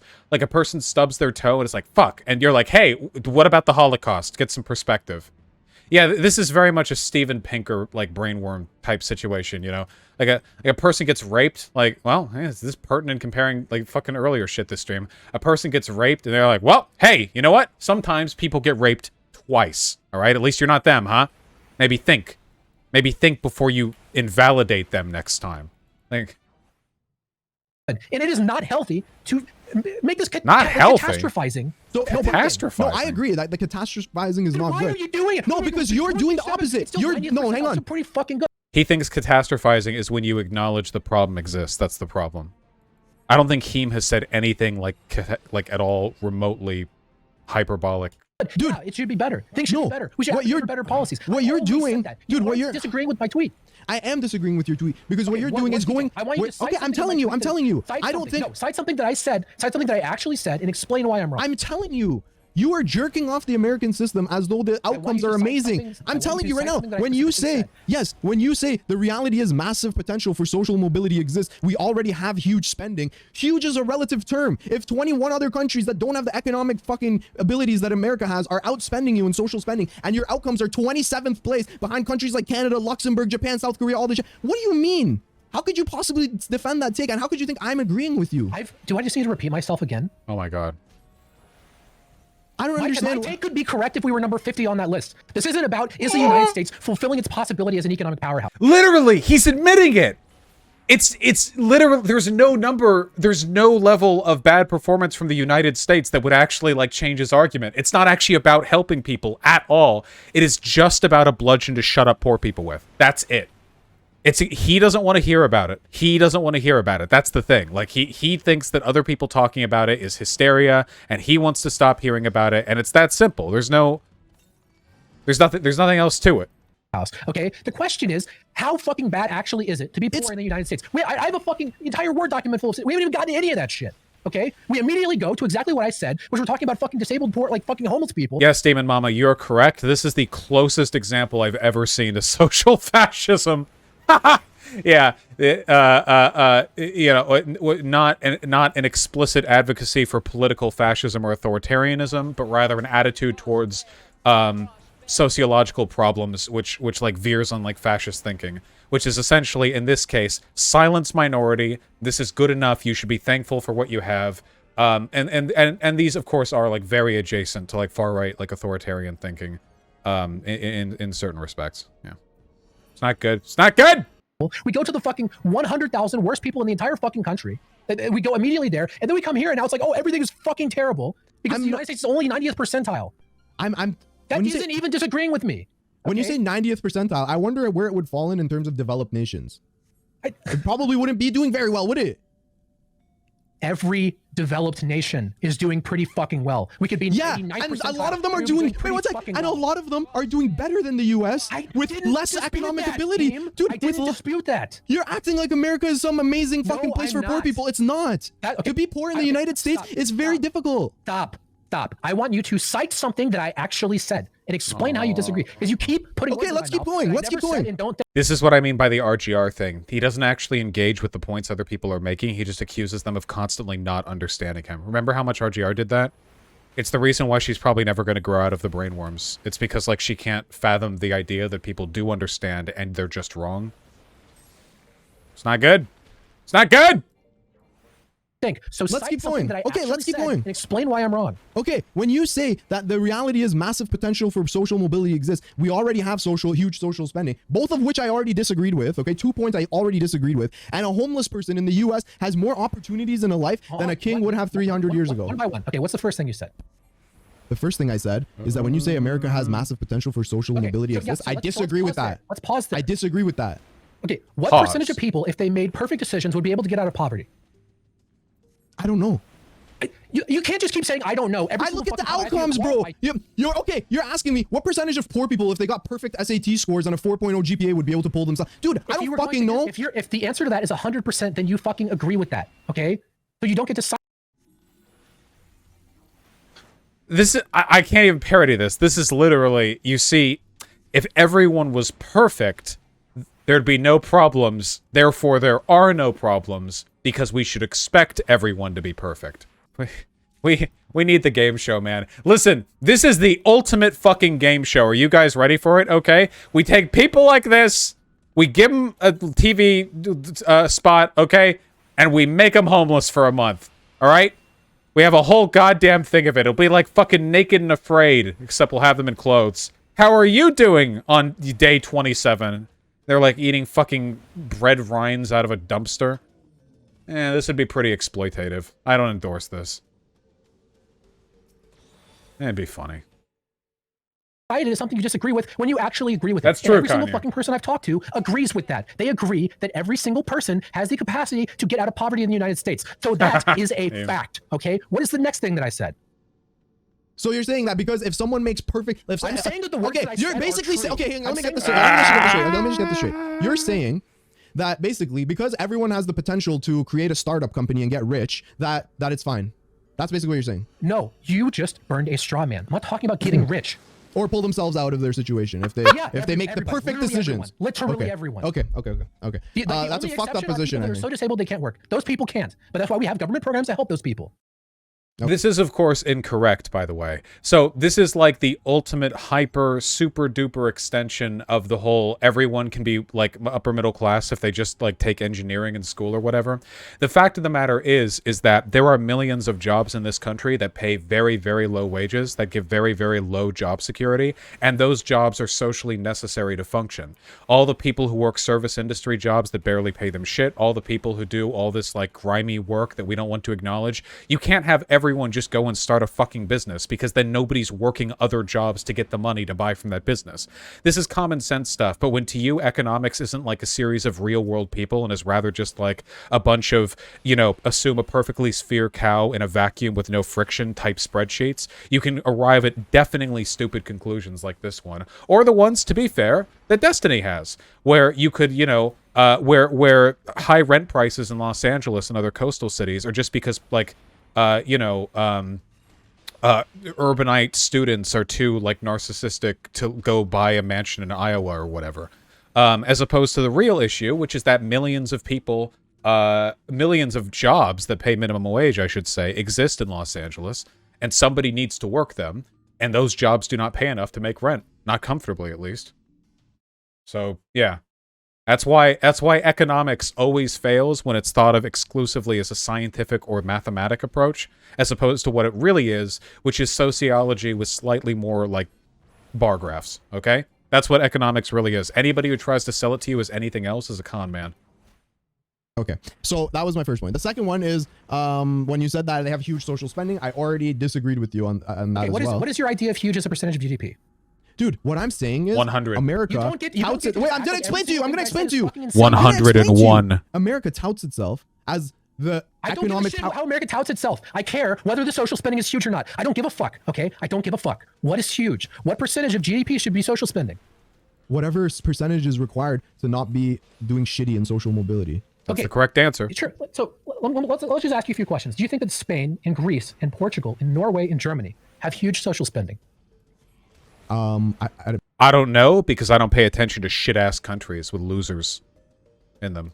But it depends what you mean by huge relative to what. Does that meet your criteria? Like a big raw number? Yeah, I'm sure it's billions of dollars. What's your point? My point is that their percentage of GDP social spending is almost identical to the United States. There's not much different. Exactly. And what I'm saying is the inefficiencies in the system are making it such that the outcomes are shit. The outcomes aren't that different. Okay, I don't know. Well, apparently there are 26 countries ahead of us. Hold on. When I'm looking at the percentage, like, again, we talk about, oh my God, number 27 on our list, holy fucking shit.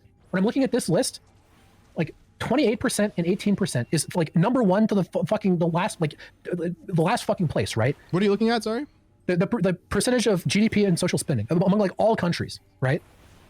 Now, there's a pretty substantial difference between 28 and 18. That's a pretty big difference. But the difference between 22 and 18 is not very big. Okay, so you're saying America spends 18% of GDP on social spending? Yeah. Yeah, and they have one of the big. Fine with again. You're the one arguing semantics or the use of the term huge. Okay, the United States spends a lot of fucking money. Inefficiently. You don't just get to throw that out as though we don't have any like.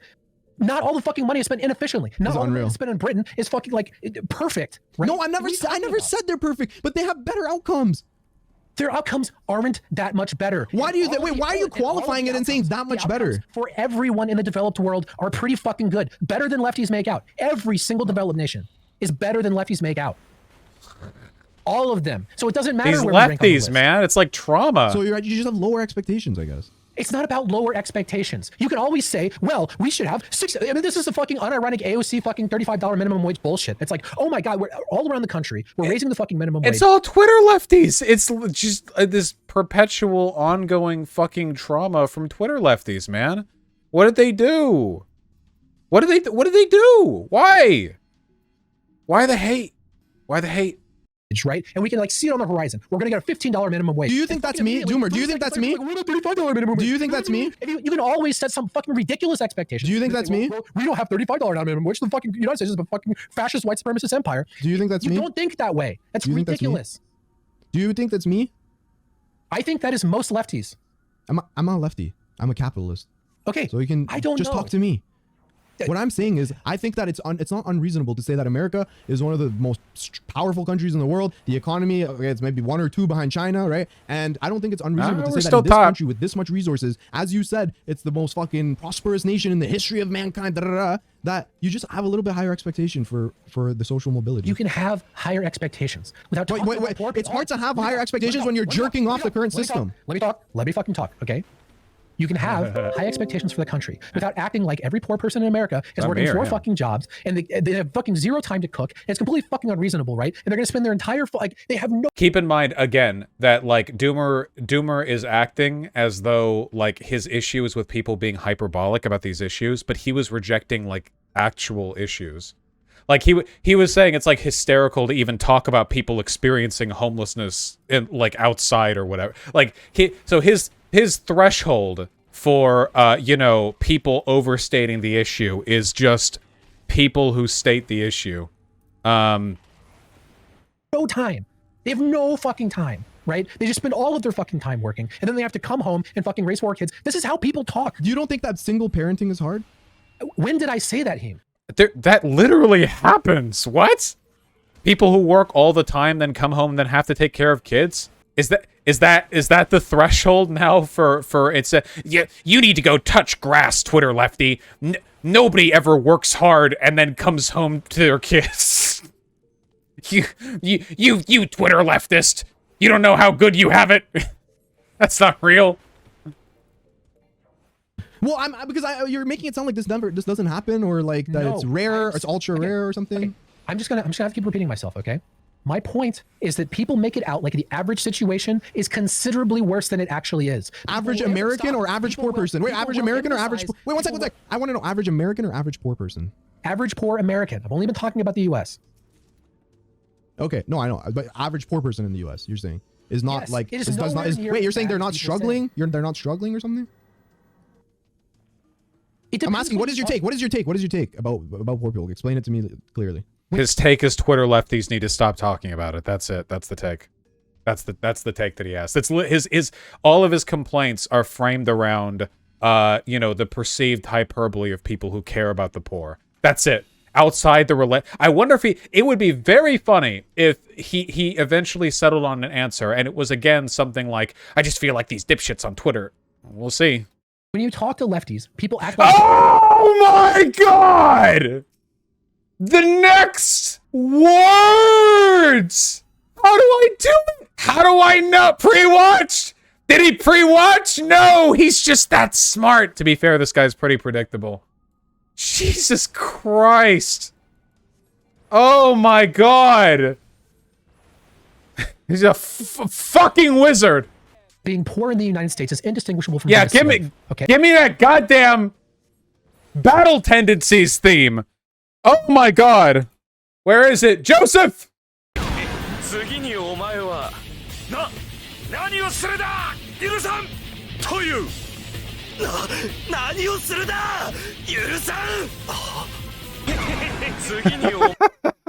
Copyright? That's a video game. It's fine. Okay? It is nowhere close to being a chattel slave or something like that. The one thing that we don't have in the Oh my God. Fuck, I should have said that. Next he's going to say, this isn't literally as bad as slavery, is it? Jesus Christ. Fuck, dude. United States. Is that the bar? Hold on. Is that the bar? that it's got to be better than. Let me Go ahead. talk. Go ahead. The one thing that is a legitimate grievance that it's fucking insane that we don't have is some sort of single payer healthcare system. The healthcare system in this country is very fucked up, okay? But basically everything else that people talk about with the ills of the United States is exaggerated by a factor of 10. And it's not productive. It's not productive to act like there's people who are poor who have no fucking time. Wait, can we just cut it there? Hold on. It's not productive to act like there's people who are poor. There we go. So, we have it. We've distilled this conversation down to its fundamental essence. There's really no need. Nazis had a point. Clip chimped. Okay, but like, is this clip chimping? To be fair, this feels fairly representative. If any, it just feels like a summary, really. Yeah. Who have no fucking time because they are literally working 3 jobs. Again, I have a bunch of fucking statistics. We can go into that if you want. But the things people say are just factually not true. Again, you are responding to a post where the very fucking first thing that I said is that the way lefties talk about poverty in the United States is delusional, okay? So that is the topic we are discussing. I'm not here to talk about what you think about fucking poverty in the United States. We're talking. He literally doesn't even want to talk about the issue. He just wants to vent about Twitter lefties. Holy shit. I take it back. I don't know if this guy's in DGG or whatever, but like this guy is spiritually like Destiny's community, okay? I don't know if there's actually any relationship there, but this is like this isn't just DGG Orbiter. This is like some kind of reincarnation tier shit. Yeah, this is some like existential usurping of the point. I don't know, man. You took issue with my thread on this issue. Okay, so this is the topic that we are discussing. I'm speechless. Does the image that lefties paint of poverty in the United States, is it an accurate image? My argument is that it is not. Okay, now we can go into any. Why do you? Can I ask you? Okay, let me ask you a question. The topic at hand, dude. Why do you think there has to be one like? By the way, that was explicitly not the topic at hand, right, Heem? As I understand it, he came on to talk about his takes. And now he just wants to talk about the takes of Twitter lefties, a completely ephemeral, shiftless nightmare villain that he can project literally any perspective onto. Like, Heem, I'm not wrong in that, right? Like I was under the impression, I'm an hour and 11 minutes in. Yeah. He came here to explain his takes. He's like, what are you, some kind of lefty? You're some kind of, you want me to talk about my takes? I want to talk about their takes. An hour in. Picture of what is a poor person in the United States. Why can't doesn't have to be one picture? But the picture the lefties paint is a magnitude of like, it's like 10 times worse than it actually is. It is ridiculously worse than it actually is. So, okay, let's say that they're exaggerating to some level. Do you think that you should go like way the other way and say like, no, being poor is awesome and you guys are talking shit? Because that's kind of the vibe I'm getting from you. Who said that, Heem? I'm getting a vibe from you that like because you're angry at the lefties. When did I say that? I'm explaining to you. So because I'm getting the vibe from you that because you're upset with the lefties. The vibes are great. Okay, but when did I say that? What gave you the vibe that I think? Because you're going on a crusade to make a point that I am not going on a fucking crusade. Okay, Rose Twitter is going on a crusade against me, and I'm defending myself. Okay, I didn't want to fucking do this. Okay, I'm defending myself because I gave lukewarm fucking takes, and every fucking dipshit with a rose in their fucking Twitter bio started talking shit. Okay, and by the way, including you, you don't have a fucking rose, but you also did this shit. Okay, I'm defending myself. Don't act like I'm the one going out here starting shit with everybody else. I didn't fucking dredge up tweets I had and spread them around and fucking retweet. This video is gonna be a banger on YouTube. Make sure you subscribe if you're watching on YouTube. Listen, bro. Good, very good, Cloud Brain. God damn, this is funny as fuck, dude. Hey, listen, maybe the poor have it bad in America, but have you considered how I feel? I'm being criticized on Twitter. I only dunked on you for your one take, which was that you said homeless people today have. Wait, I'm gonna explain. Let's get into that. Let's get into the next. That's fine. Let's get into that. I'm not the one who instigated this. Listen, if you tweet shit, you know your people are gonna come for you with your takes. He's Rorschach saying, I'm not locked in here with you. You're locked in here with me. Except he's saying it to like an empty room. Like the cafeteria is empty. There's just like a guy eating like beans in a corner or something. People do the same with my takes. Why are you getting so mad? Do you think that I am on a crusade? I think that a lot of people are on this weird like path on this EBT thing and the and now this that like Listen, I don't know. It's you just want to be poor or live on Mars. You got it, good buddy. Everything's fine. Hey, thank you so much, Potato Karen. I appreciate you. Listen, I think that like what do you expect when you go on when you say that a homeless person today lives better than kings that 300 years or has more opportunities than kings? Look, I'm gonna have to just hold you to specific things that you said. Okay, do you think that I'm on a crusade? I think that it seems like the last few days you've been like aggressively pushing this idea that like being poor in the United States is somehow like, I don't know, okay or fine or like acceptable, or that there's a lot of social mobility. What did I say that implies that being poor in the United States is fine? Holy shit, dude, what do you mean? Everything we've talked about in this conversation has only confirmed that what you think. So give me an example of where I don't know. Why don't you go back and listen to our whole conversation and you'll okay, normally I would say that he's basically just saying it without saying it, but I think he said it while saying it several times during this convo. Like, am I wrong? Has he not explicitly said essentially that, like, being poor in America isn't that bad or whatever? Like, maybe he takes issue with the use of the term fine, like a pedantic weasel? And see what kind of what your takeaway Every time I was. talk to people, this fucking happens, where they just say, oh, it's obvious. And I'm like, okay, if it's so obvious, then you should have an example. Okay, now here's the thing, Heem. Is doomer politics unironically evil? I said that lefties act like it is much worse than it actually is. Now, that isn't fine, but this is about the 5th time that you've characterized my position as being vastly different than it actually is. That's why I ask for examples, because there aren't any examples. You will not be able to find a single example. Okay, no, you're not even gonna let me see. Fine. Yeah, okay, one sec. You're gonna tell me. Okay, first of all, I gotta nail you on this one, okay? When you say that an average homeless person today lives better or has more opportunities than a king 300 years ago, I assume you're saying that a king 300 years ago had an okay life, and now what you're saying is that homeless people today have more opportunities than that. How could you not see why I would have that takeaway that I had from this? I think we've been talking for like an hour and you haven't even asked what I meant by that. I'm asking you now. This is that segment part of the conversation. But you didn't elaborate. You didn't ask. You just told me what I thought. You just asked me, why did I think that you're like going on this like thing that being poor in the United States isn't that bad? I'm telling you, this is my interpretation. Yeah, go ahead. You can explain it. Okay, sure. So first of all, it is connected to the first tweet. The purpose is to give context, right? And to remove the idea that being poor in the United States is basically the same thing as being a chattel slave, which is not an exaggeration. That's how a lot of people talk about this. Now, the purpose of the comparison is to illustrate how fucking good the world is today. It's so fucking good that even if you are homeless, things are pretty fucking good. That is the point. How? Now, What? Why? Okay, go ahead. Yeah. Okay, sorry. I didn't mean to interrupt. Go ahead. Okay. If you talk about, for example, healthcare in the United States is, like I said, the worst thing for poor people. But even being homeless, you have better access to healthcare now than a king would have had hundreds of years ago. Healthcare back then was fucking terrible. Okay, you could talk about access to information. You can go to a public library and open Wikipedia. You would have access to more information than a king would have had. Oh my god! Oh my god! That homeless people. Oh my god! It's like holy shit! It's like I'm running an emulator on this guy's brain in my brain, where every single fucking take he has, I predict earlier was a joke. Jesus Christ! What the fuck? This is fucked up. Jesus Christ! Oh wait, I should unban that person. Who did I ban? I banned it because they said they were bored. I'm sorry. Unban Noel Mon 2. Welcome back. I'm sorry. Objectively have better, even though they're fucking shitty. They're still better. It sounds ridiculous, but it is not ridiculous. Have cars. The one major thing that a homeless person can't just get that a king would have had is access to land. But basically everything else in the world is so fucking much better. What? That even a homeless person nowadays is doing pretty fucking good compared to people back then. Again, we could go down the various lists of ways. Compared to people back then? Or compared to kings back then? Because if the take was homeless people today have it better than your average feudal serf, that might be a defensible take. You know, for a few reasons. But you said king.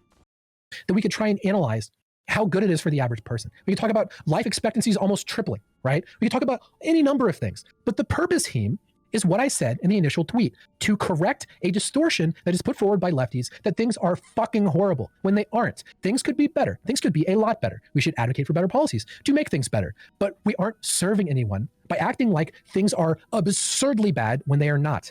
The purpose of comparing a homeless person to a king 300 years ago is to emphasize that. And it sounds ridiculous, but it's actually not that difficult. So you would rather be a homeless person today? I would much rather be a homeless person today than a king 300 years ago, yes. I bet this guy's a big fan of isekai anime. You guys get that feel? Alone in another world with my smartphone tier shit, you know? If I was hurtled through time and space to a medieval world, my superior technological knowledge would quickly make me champion of the land. Yeah, I don't know. I'm just getting very strong. I just hate isekai anime, and I just... Yeah. Why? Because medicine has advanced? For every reason. What, again, for every conceivable reason. Do you think living fucking 300 years ago would be fucking great? If you're a king, yeah. Why not? It's questionable. What's questionable about it? Lots of, hey, there's no internet. There's no television. There's no modern healthcare. Okay, dude, do you think, this is the most dumb fuck take I've ever fucking heard. Do you think the kings no of 300 internet years ago knew that they don't have bro access no to internet? That's not the fucking question, Heem. The question is, would you rather be here or there with what you know now? I would rather be living in comfort. Guys, listen, guys, who would you be? Would you rather be like a highly respected, like affluent, like suburb dwelling, you know, like socialite back in like the 1990s? Or would you rather live in a poop pit today? Well, at least today you could go to the library and enjoy some internet. What the fuck are you talking about? How is that so controversial for you?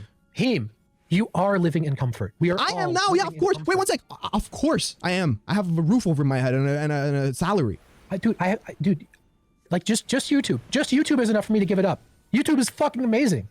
The fucking internet, again, people are, the food kings had access to. Again, we have access to all fucking kinds of food. We have access to so fucking much. Fucking lefties act like life is so fucking bad. Oh my god! Like, someone named fucking Doomer come in here and tell you how life isn't that shitty. It's fucking incredible. Dude, life is incredible. I love life. I advocate for hard work. I advocate for I tell lefties not to be Doomer. But the way you word your shit is you're begging to get... Nah, it's not the wording, dude. This guy fucking despises poor people. It ain't just the wording, my friend.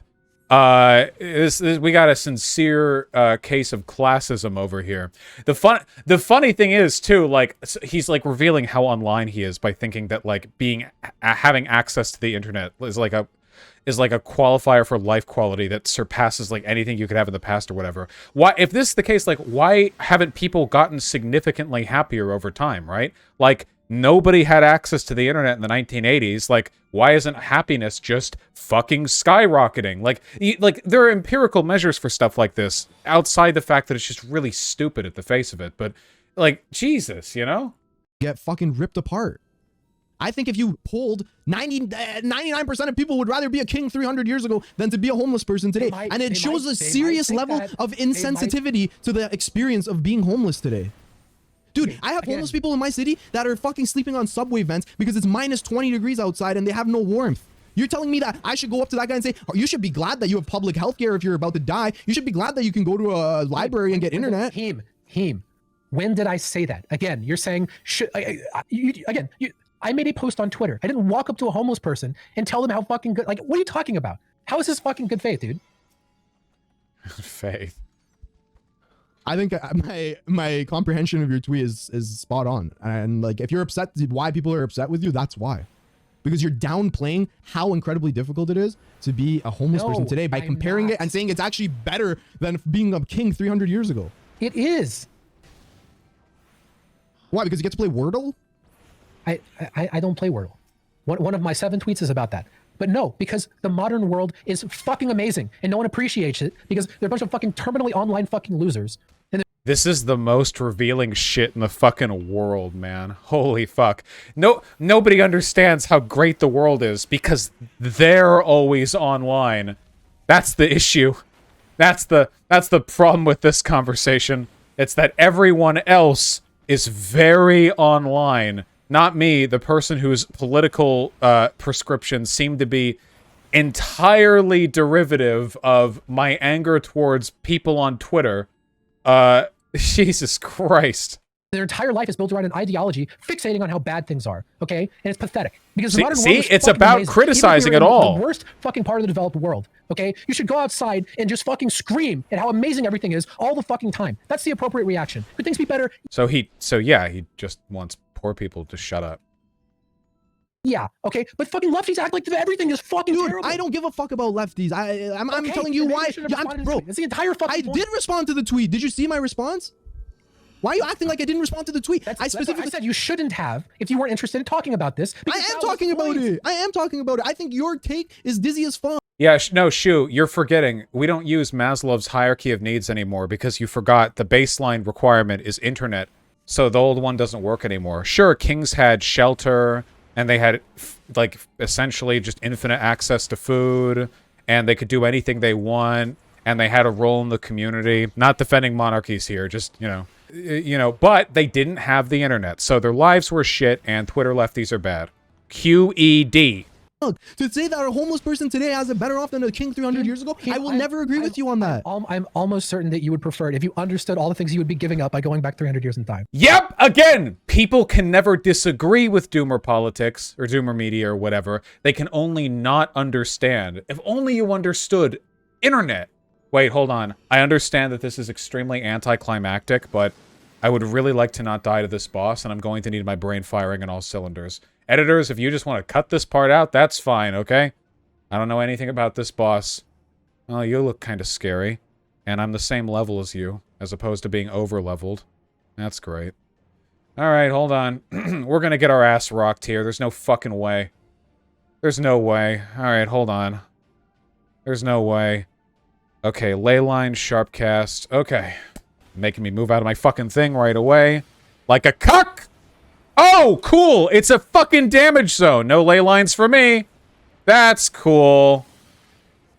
That's great. That's awesome. Is this... Wait, do these pools ever go away? Wait, are we just gonna fill up the entire fucking arena? I think we are. Oh, whoa! Oh, we're so fucked. There's no fucking way, dude. Black Mage can't cast. Black Mage can't cast! We're so fucked. We're so fucked. We're so fucked. We're so fucked. And I'm not even casting correctly. I'm not practiced enough. We're so fucked. We're so fucked. We're so fucked. We're so... Well... That's great. I probably had to get rid of the ads before then. Yeah, alright. We need way more practice before we can do that. Thankfully, practice is what we're gonna be doing. We're going to keep farming up our Aether Pool arms and gear and shit. Use your Swift Cast, bro. Use your Swift Cast, bro. Use your Swift... Use your Swift Cast, bro.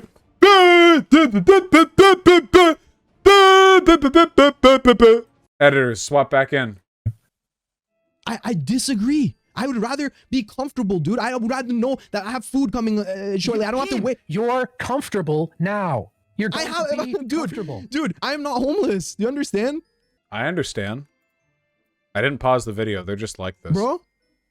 He doesn't understand. He can't fathom. Doomer, are you there, bro? Yeah. Bro, I don't know. I'm not trying to, like, I don't He's thinking, right? He's thinking, wait. Imagine I'm homeless. He's thinking. It's really taxing himself. like burn the bridge with you and shit, okay? Like I think we can go back to being friends after and shit. I just like, I don't know, I guess I'm kind of confused as to why you don't see why people are upset with you or why you don't see that why your take was dizzy. Can I be completely honest with you? Can I be yeah, straight 100? Yeah. I don't give a shit that people are mad at me, okay? These people on Twitter, they're fucking morons, okay? And a lot of these people are fucking sociopaths, okay? I have zero fucking... Ah, yes. Now that's what I call not projection. Is Doomer Media unironically evil? Respect for a lot of these people, okay? So I don't really give a shit. Again, be mad. Whatever the fuck. I have no respect for these people. I don't give a shit, okay? These people, they don't want to, like, actually even perceive what it is that I mean. But that's not the point. They just want to fucking dunk on people. Listen, dunking is fun, whatever, okay? But I'm trying to have a conversation with you now. And I guess maybe we just have to agree to disagree that like being homeless today is better than being a king 300 years ago. Maybe that is literally just where we have to draw the line to agree to disagree, I guess. I mean, because I'm not trying to be bad faith. I'm literally telling you that I think your take sucks. Okay. I'm just telling you your shit. You agree with everything else. It's just a homeless thing. No, it's the social mobility thing. It's the food stamps thing. It's all of them.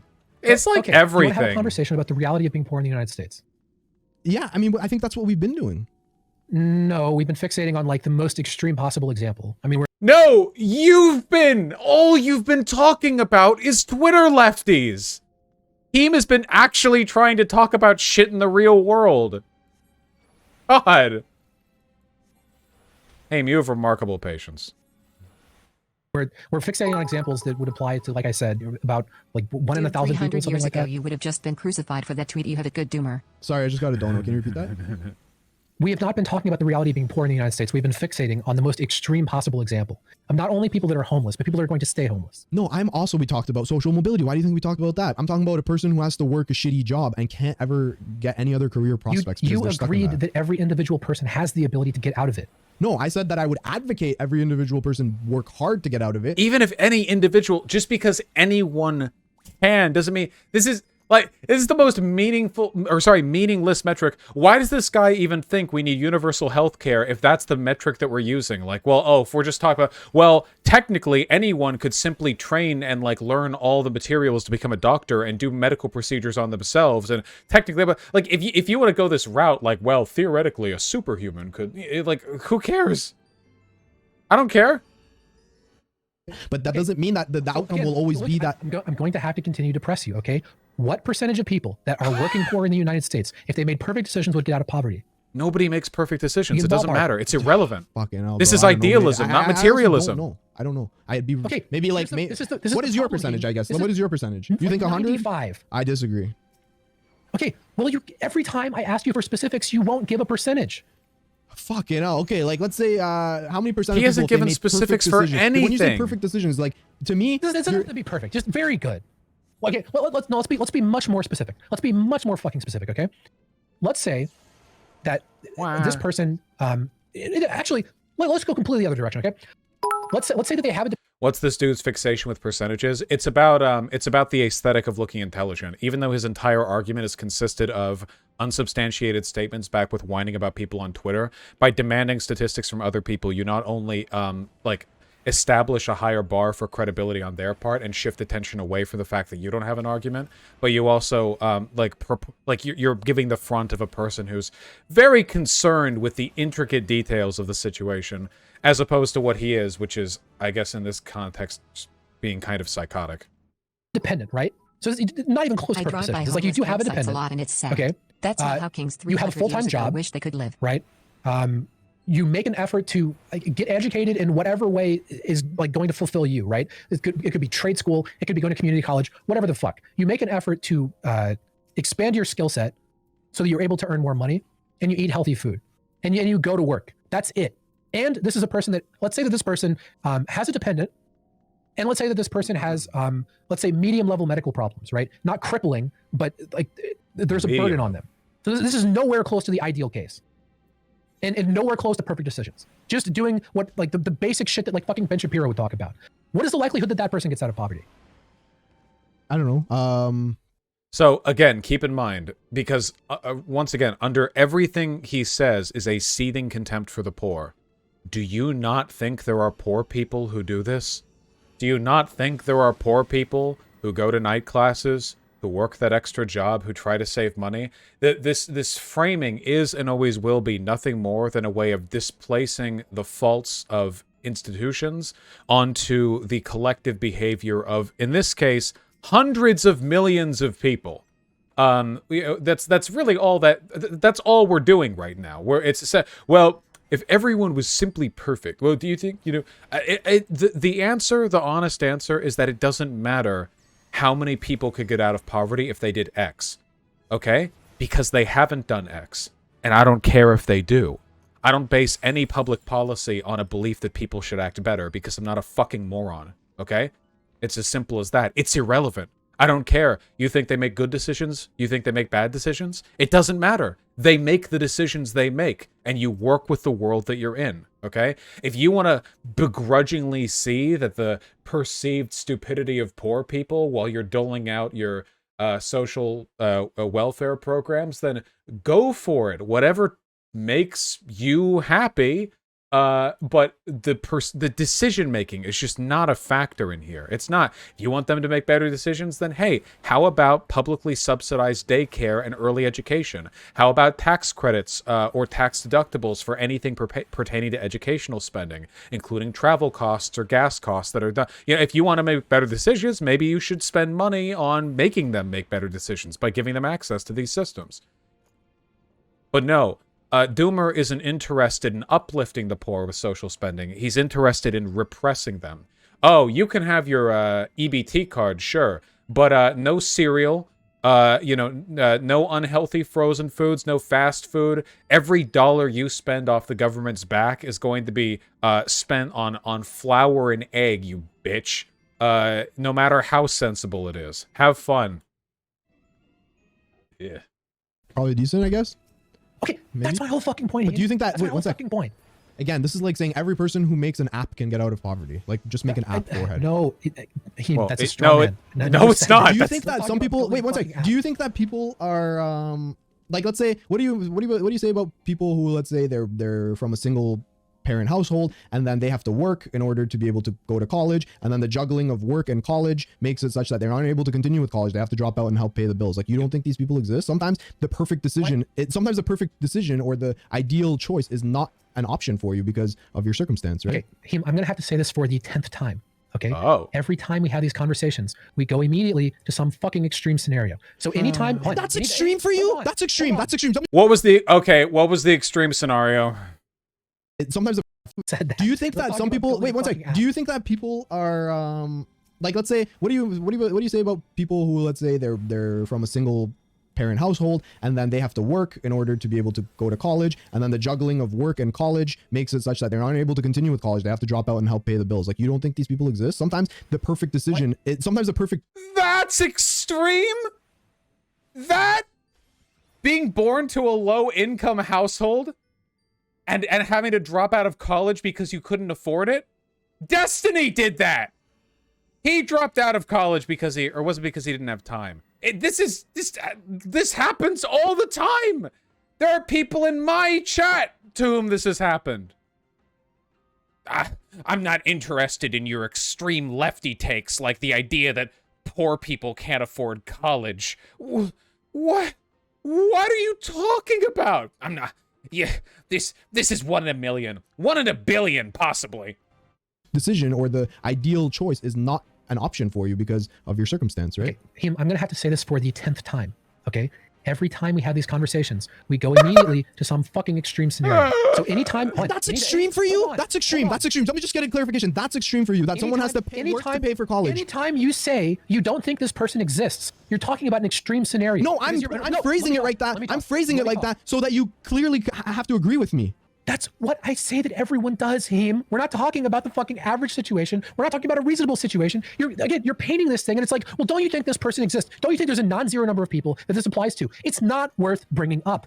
It's very concerned about the plight of the poor, guys. What are there? How many poor people weren't able to go to college because of financial struggles and also came from a single parent household?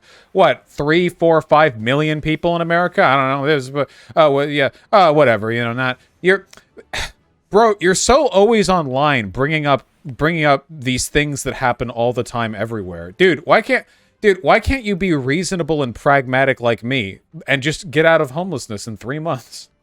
Quoting Fox News, 51% of college students dropped out of school due to cost study fines. It's no secret that college tuition is expensive. Only 51%? 51%? That's barely more than half. Get back to me when it's 100% of all human beings, and then it won't be a terminally online take. Jesus Christ, you fucking lefties. But the situation of everyone making perfect decisions is worth bringing up. I didn't say perfect decisions. In fact, we went way the other fucking direction from perfect decisions. And by the way, the reason that gets brought up isn't because of anything that I said. It's because of fucking idiots in my mentions that fucking put that straw man on me. That's something I fucking said. Oh yeah, the Okay. I don't know. I guess it's just like, to me, it seems like there's a lot of parent house is extreme. Yeah. I can't begin to tell you guys how vindicating this is, that every person who makes it their life mission to dislike me, or at least makes part of their life mission to dislike me, without fault, every single time, is a psychopath. It is extremely relieving. You know, every time I wake up in the morning, I take a deep breath, and I remember that people who dislike me are all... This goes beyond the ableism arc. This goes beyond mentally ill. I think that... I could say, I think this is just evil. I think this is unironically evil. I do. I do think that. Most people with these political positions are better at disguising their contempt for the poor. He's not. You know?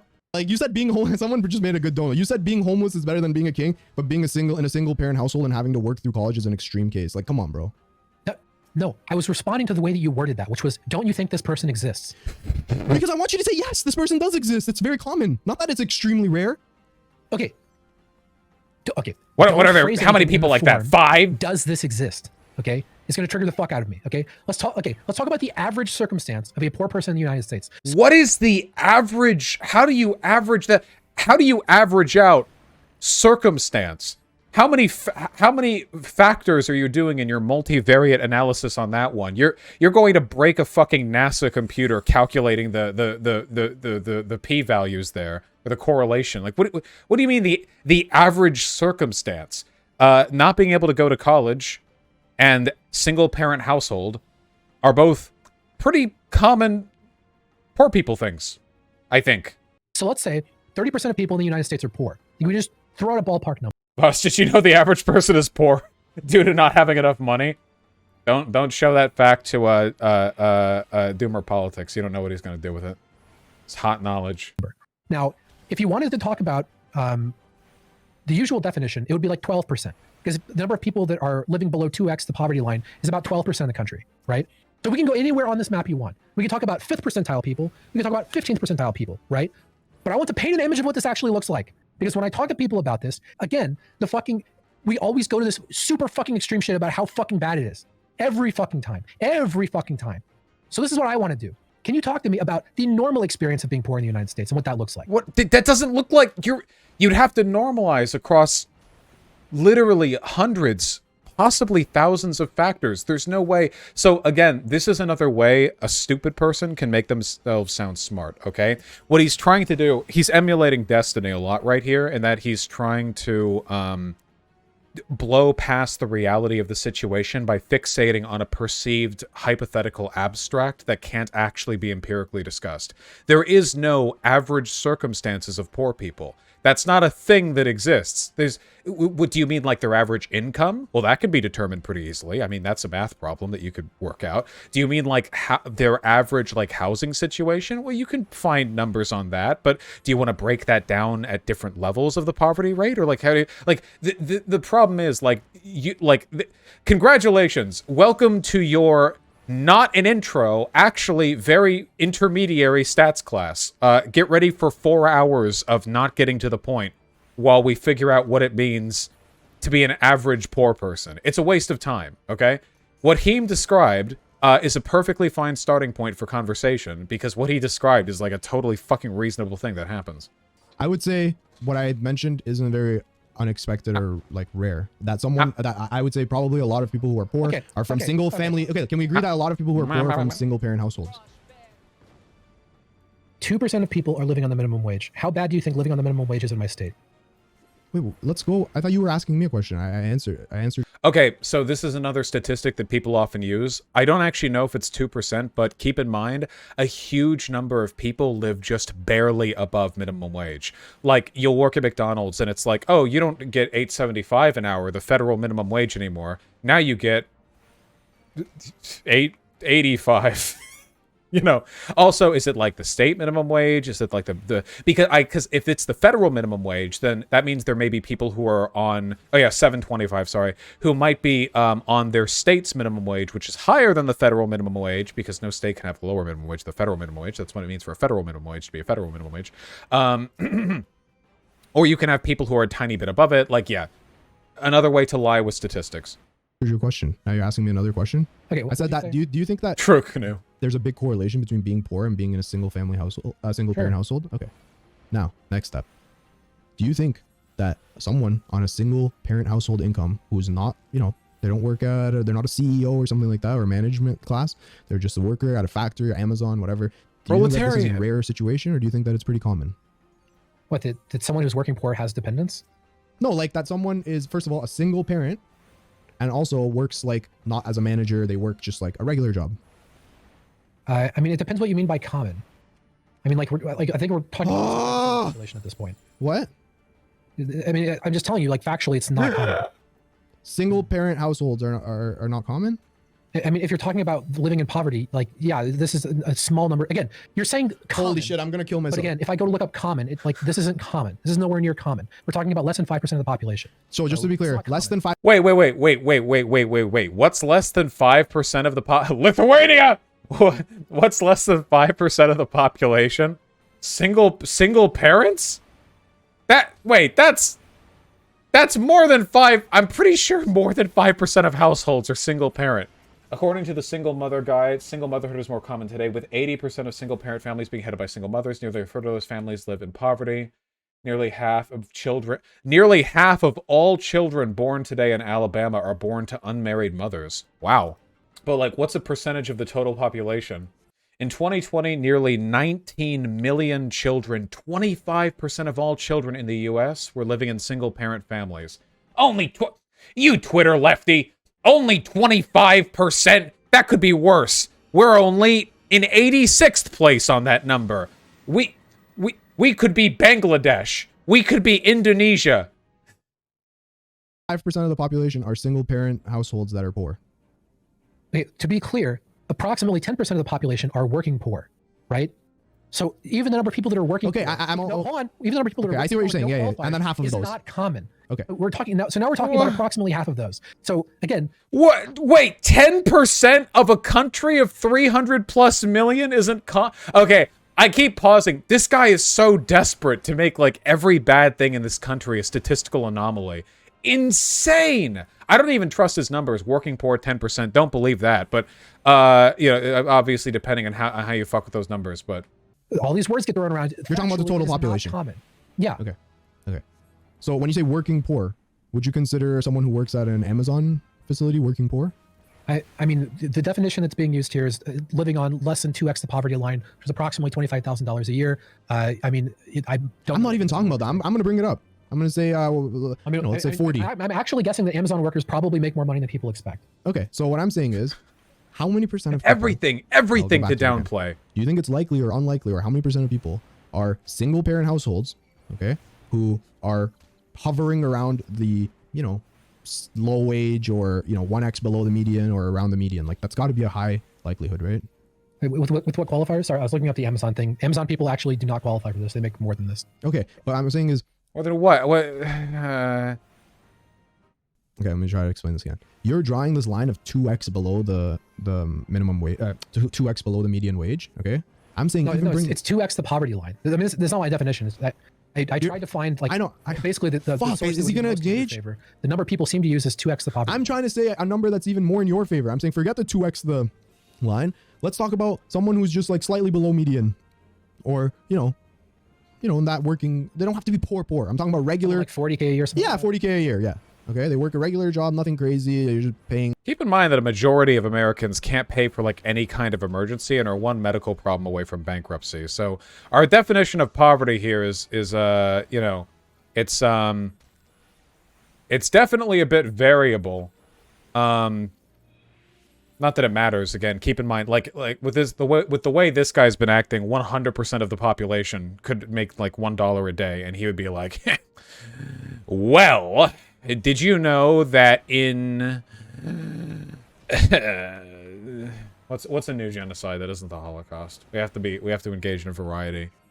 What was the one that the guy did? No, I wasn't thinking the Armenian. What was the one that one European guy did? He was like a king in like the early 20th century. King Leopold. That's right. That was in the Congo, right? Yeah, he did some fucked up stuff. Anyway, they had it worse than Amazon workers today, stupid lefty. Paying the bills, whatever. And they're single parent households. Do you think that's common, or it has to be, right? I mean, I don't know exactly. Again, it would depend exactly what you mean by common. We're probably talking about. Do you think it's an extreme situation? Do you think it's an extreme situation I'm bringing up? Or it's not extreme. It would be like, okay, awesome. You're describing like a 30th, 40th percentile. Okay. And now, those people, their kids, okay, they want to go to college. Do you think that saving for college when you're making $40,000 as a single parent might be difficult? Yeah, but how does this relate to anything I said? I'm going to get to it. Okay. Are you on the now, Heem team? Hey, thank you so much, Gringo, for the gifted sub. I appreciate you. Thank you. Okay, so it's not uncommon for a person making 40K to have a difficulty saving for their kids' college tuition, right? Sure. Yeah. Okay, If you make 40K and you're a single parent, it's not going to be easy to save for college. Obviously. And it's not an extreme case I'm bringing up. No, it's 30 to 40 percentile, something like that. Okay, awesome. All right, fuck, thank you. Now, Okay. what I'm saying is that kid, okay, who's now ending high school, has to make a decision for himself. Am I going to go to college or am I not going to go to college? Now, a lot of people will choose to go to college because you and I will both agree going to college is probably the best decision someone could make in terms of, you know, their financial prospects in the future, right? I mean, it's like objectively the right decision for like, okay, almost, I mean, some people probably wouldn't want to go to college immediately, but at some point in life, it's like objectively correct for basically anyone to go to college. Okay, perfect. All right, so far we're in agreement. Now, what I'm saying is earlier you were saying that if someone makes the perfect... This is tangential, but while it is true that on average, going to college will definitely increase your income, averages does not mean that's the objectively correct choice for literally fucking everyone. That's such a blatant misuse of statistical analysis. This guy probably thinks that because there's a chart out there showing that college graduates tend to make more money on average than non-college graduates, that it's always the right decision. The difference being, of course, that there are self-selecting mechanisms for which types of people go to college, and there are also, like, people who don't meet the average for reasons that could possibly be predicted. Oh, God, I can't...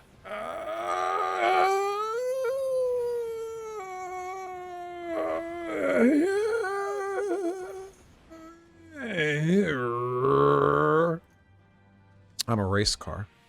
perfect decisions, they can pull themselves out of their socioeconomic class and improve their outcomes, right? This is the thing I'm building on.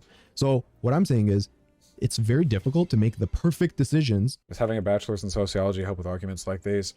Nah, I can't jerk myself off here. You don't need a bachelor's in sociology to understand why these arguments are bad. It helps, but it's not necessary. When you're juggling an imperfect situation. So that kid who ends up going to college might have to work to help the parents pay the bills, or might have to work to put themselves through college at the same time, making their grades suffer, making it an overall difficult experience. And very commonly, people drop out of school, not because their grades were poor, but because they needed the money or couldn't afford to continue going. I know multiple people that this has happened. I see where this is going now. Hold on. The problem is that you're not responding to a major element of my argument. You're responding to something like basically a straw man people burn about me. So people will say, oh, you're like a conservative talking about bootstrap shit, right? You think that poor people can pull themselves out of poverty. Now, this is what people say about me. The problem is they all agree with that as well. Now, what you're saying is that yes, every individual person has the ability to pull themselves out of poverty, but there are barriers, and on a societal level, if you look at populations, a lot of people won't, and there are predictable reasons that people won't. But I never disagreed with that. Like, okay, all I was saying earlier was that every single individual person that I'm arguing with. But the argument then that anybody could pull themselves out of poverty, but they won't necessarily, could apply to literally any, like, society. Like, any authoritarian, whatever. Like, there's always the one guy, right? There were Jews who made it out of Nazi Germany, right? Like, there are people who escaped North Korea. There were political dissidents who escaped out of... Like, there's always something, right? But, that does not mean...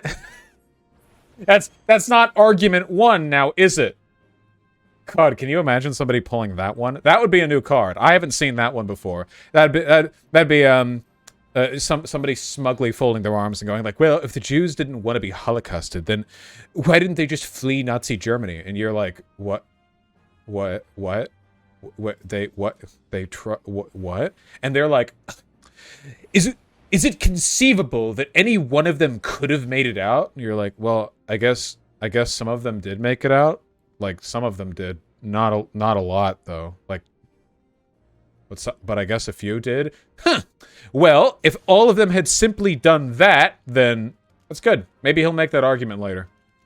Would put this thing on me that they themselves believe, which is that each individual person is capable of pulling themselves out of poverty in the United States, which, again, no one disagrees with.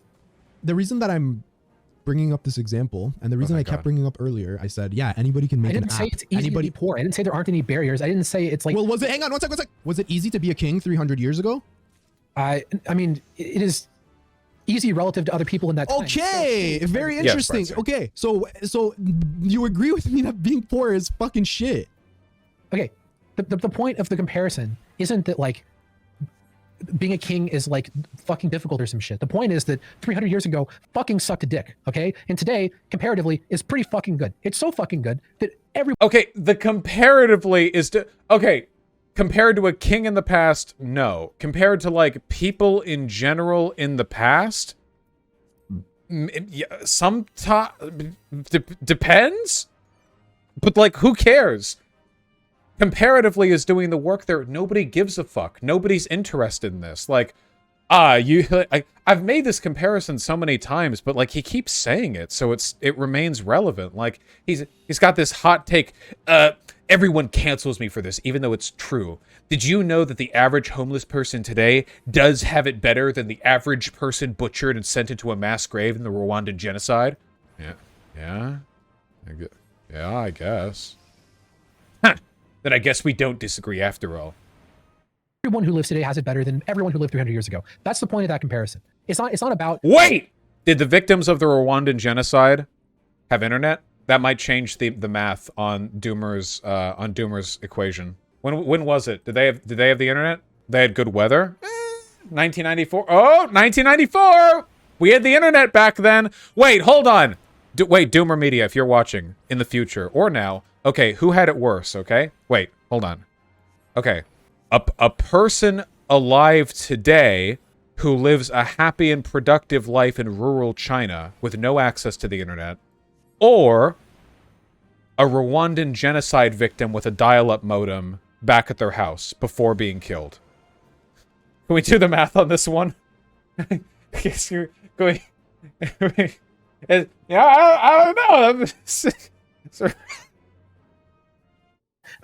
The degree of relative difficulty that you have with other people in your own relative societies. The point is, 300 years ago sucked fucking dick, okay? And today is pretty fucking good, right? Do you disagree with that? Windows of steel. God damn it. I think it depends who you are. I don't think that if I walked up to a homeless guy living in Toronto and I asked him, hey, would you rather be a homeless guy now or a king 300 years ago? I think that's pretty fucking We're not talking easy about that answer. specific thing. I'm asking you in general. Do you agree that today is pretty fucking good compared to 300 years ago? Yes, I would say that the average person today lives a much better life than the average person 300 years ago. But that's not what you said. That's what we're talking about right now. Okay, yeah, I agree with that. Sure. Okay. Things, generally speaking, have gotten better. Now, do you agree that there are a lot of people who speak as though they haven't? Who speak as though today is really, really... No, wait! Wait, let's hear his equivocacy first, because it's going to be very revealing. really fucking bad. I think that... Okay, I don't... Appreciation Go for ahead. things. Sorry. Finish, go ahead. No, I mean, it's basically like, do you agree that there are people who speak about these things with no fucking appreciation, right? And so, like, everything today is fucking terrible, and, you know, fucking... Are people doomers? Yes. I have never in my life heard somebody say that the average person today has it worse than the average person 300 years ago. Actually, the only people who say that are like tradcon Nazis or whatever, right? Because they like fantasize about raping their 14-year-old trad wife that they got in a fixed like arranged marriage or whatever, and that's like the shit that gets them up at night. But like for normal humans that deserve to live, I'm pretty sure like it's pretty ubiquitously agreed upon that life today is better than life back then. I don't see much argument on that. Like, I don't know. Like, yeah, like if someone even did think that, who the fuck cares? Like, who the fuck cares what other people think? Jesus Christ. Absolutely wild, man. Completely fucking deranged. Some people are very doomers and it's annoying as fuck, yes. Oh, by the way, notice how he effortlessly transposed.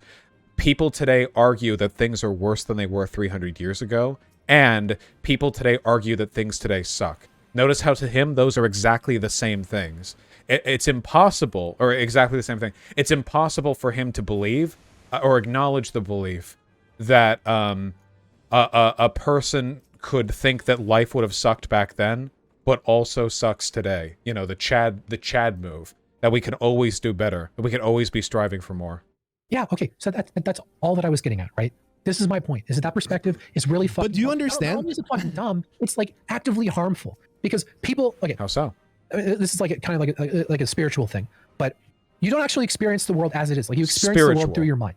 And a lot of how you experience the world has to do with your perceptions. If you perceive the world as being this fucking horrible place where everything is fucking dog shit, you're going to be a lot less happy than you would be with a different perception. I like this guy's acting like he cares about the happiness of other people when he's like, dude, homeless people don't even have it that bad. You're not even fucking grateful.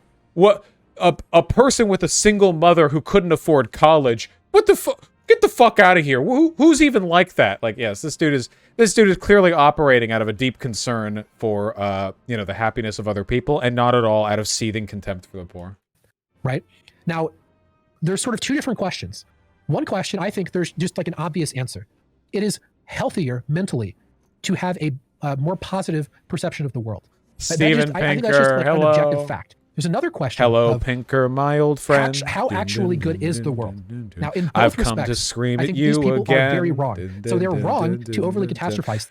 Because while the cities are weeping, and to the poor people you're not listening, you keep insisting that everything's all right. Dun, dun, dun, dun, dun, dun, dun. But it's not.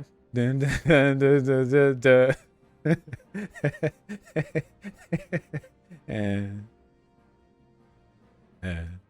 Things, and they are wrong in that their catastrophizing is not accurate to how bad things actually are.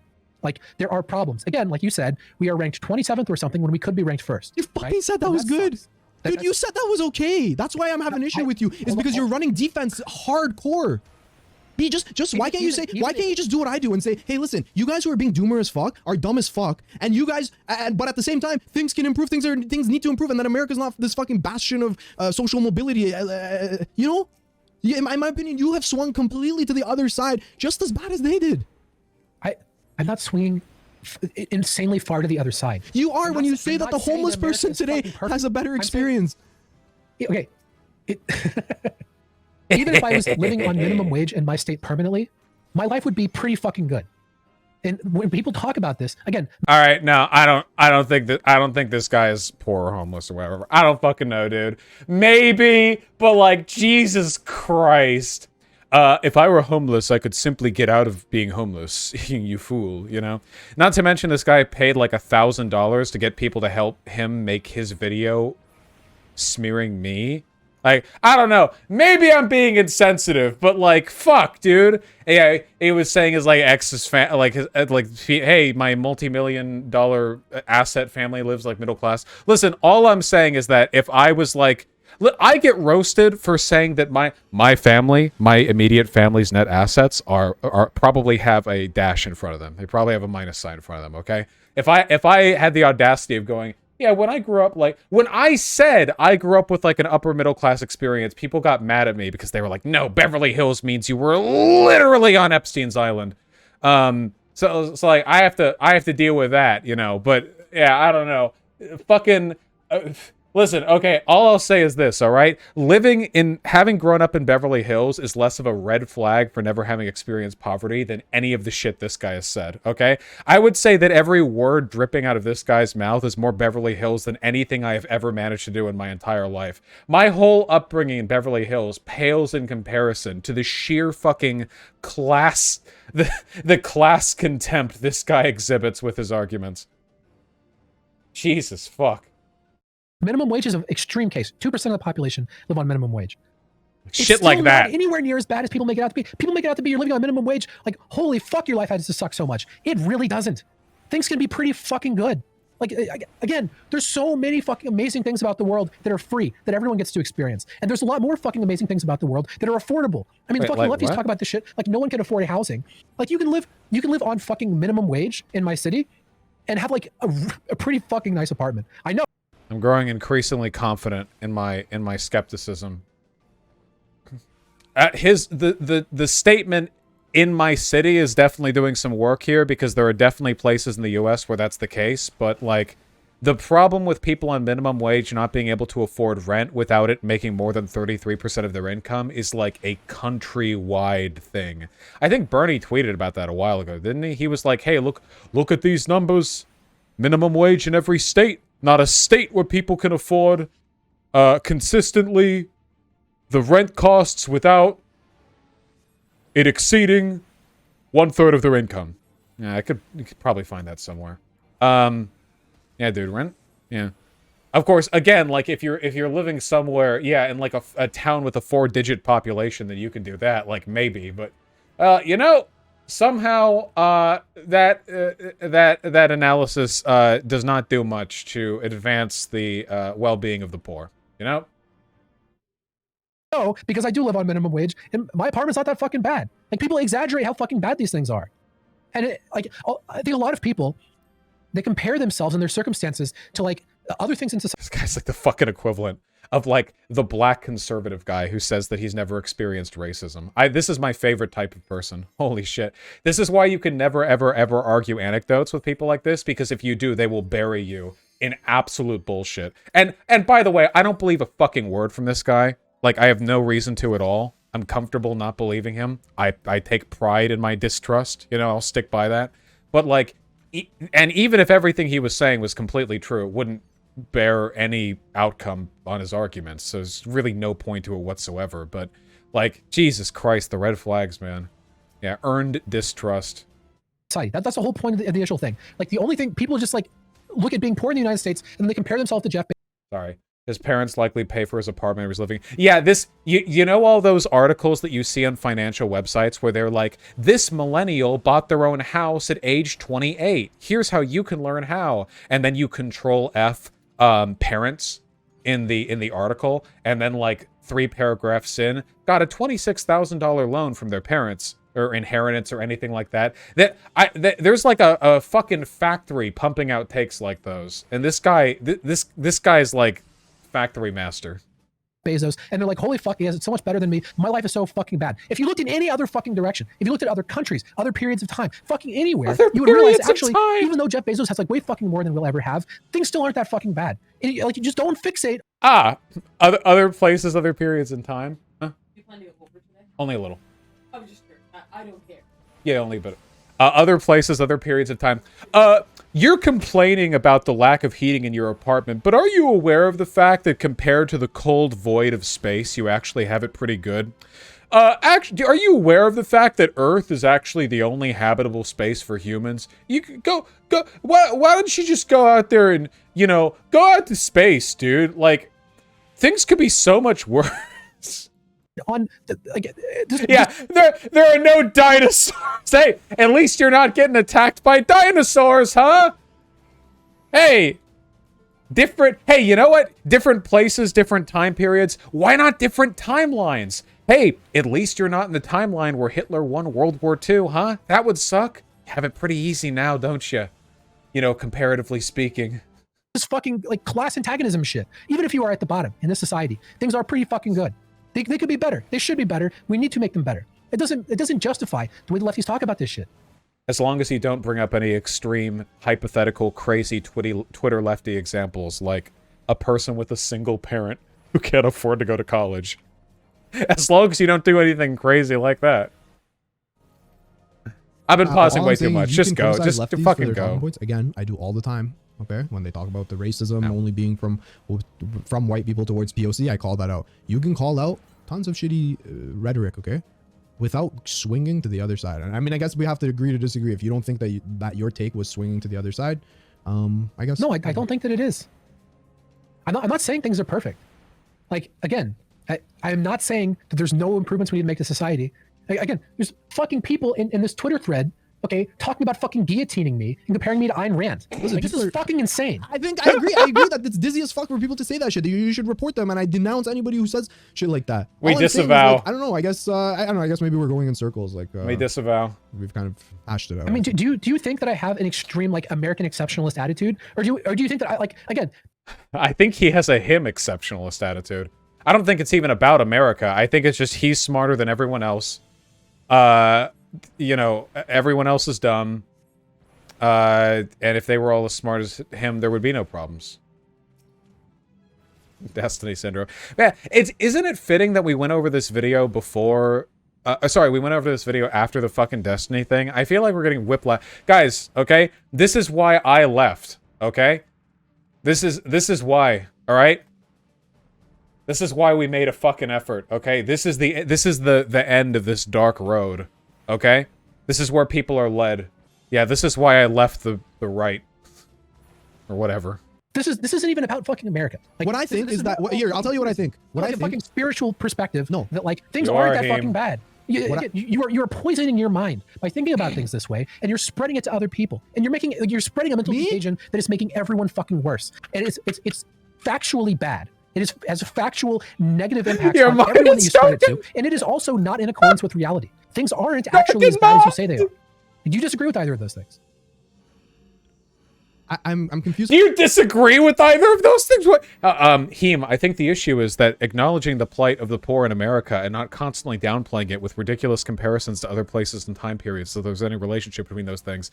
I think it's darkening your mind. I think you're spiritually corrupted, and I think you're making the world a worse place. You agree, right? Like, well, I don't know. Maybe Heem will agree. I didn't pre-watch after all. So you're lumping me in with having like harmful rhetoric. I'm not lumping you in. I'm asking you, do you disagree with either of those things? Say it one more time. Okay. Catastrophizing about the world and making things out as like though they're mentioning the incredibly existence fucking of bad poor people is toxic mentally. It is factually bad for people. If you have this mentality, your life will be worse, regardless of your circumstances. The more you think isn't about a things word. this way, the worse your life is going to be. Do you think that? like Wait, let me ask you a question. Okay, sorry, just a little bit. It might seem like a non sequitur. I'm just curious what your take is. Do you think climate change is a big deal? I mean, if you're invested in life on the earth, yeah. Okay, but do you think some people are catastrophizing about it? Okay, in that case, the concern is in accordance with reality, and the concern.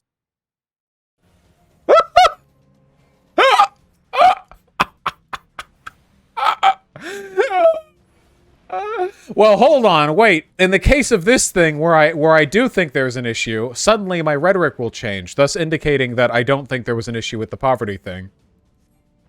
Concern is what is necessary to alleviate like a impending disaster. I'm not saying that there are no appropriate times to have a negative mindset, right?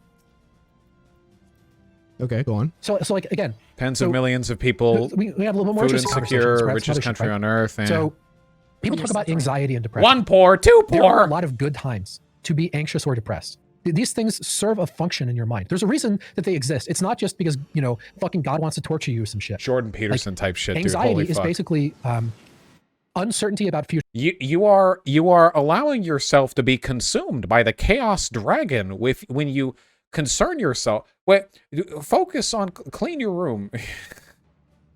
Future events. You know, you're anxious about something because something could go wrong. And being worried about that will cause you to do things to make things go less wrong, right? And depression, generally speaking, is like a negative affect related to things that are going wrong. Both of these things are sort of intended to push you in a better direction, right? Now, what I'm saying is there are times to be anxious and there are times to be depressed. These things exist for a reason. But being anxious and depressed all the fucking time for no reason is... He's the one who was screaming earlier because people on Twitter were mad at him. I think you should take some of your own advice, my guy.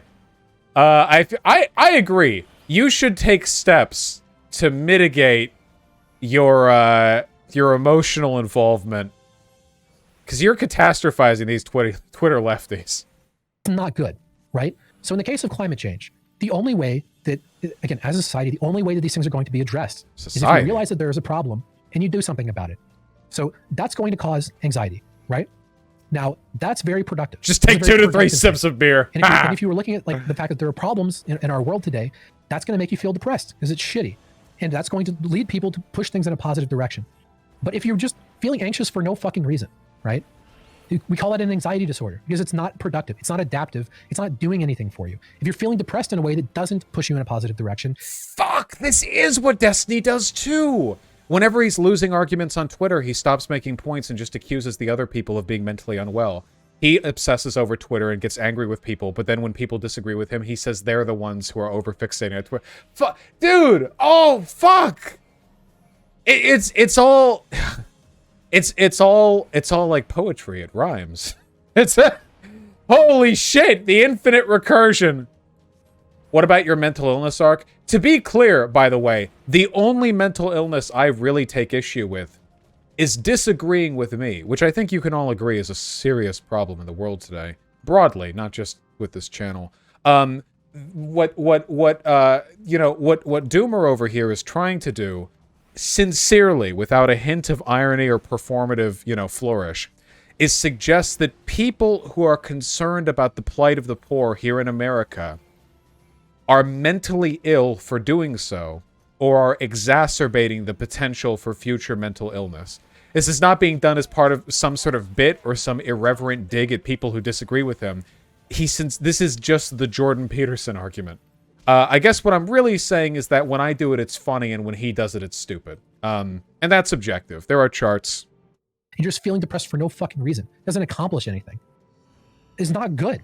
Like it's not good to be in that mental state. That's why we call that a mental disorder. That's why we have like different therapies and medications and shit to try and ameliorate that, right? Okay, so just to wrap it up to the previous conversation, go ahead. Yeah. So again, there are times to experience negative mental states, right? You need to acknowledge that society could be better. But the degree to which people talk about this is so far beyond this. Twitter people lefties, talk about this in a way where you should be fucking like beyond anxious and depressed all the fucking time for no reason about everything. Everything is just having fun. fucking You're basically telling me that you shouldn't. You're telling me you shouldn't be a doomer, which I agree. Yeah, exactly. I mean, that's what I'm getting at. And that's the whole. That's the entire thing that I was getting at. Again, so just to reiterate it, and I think we might be coming to an end here. Okay, I think we're looping a little bit.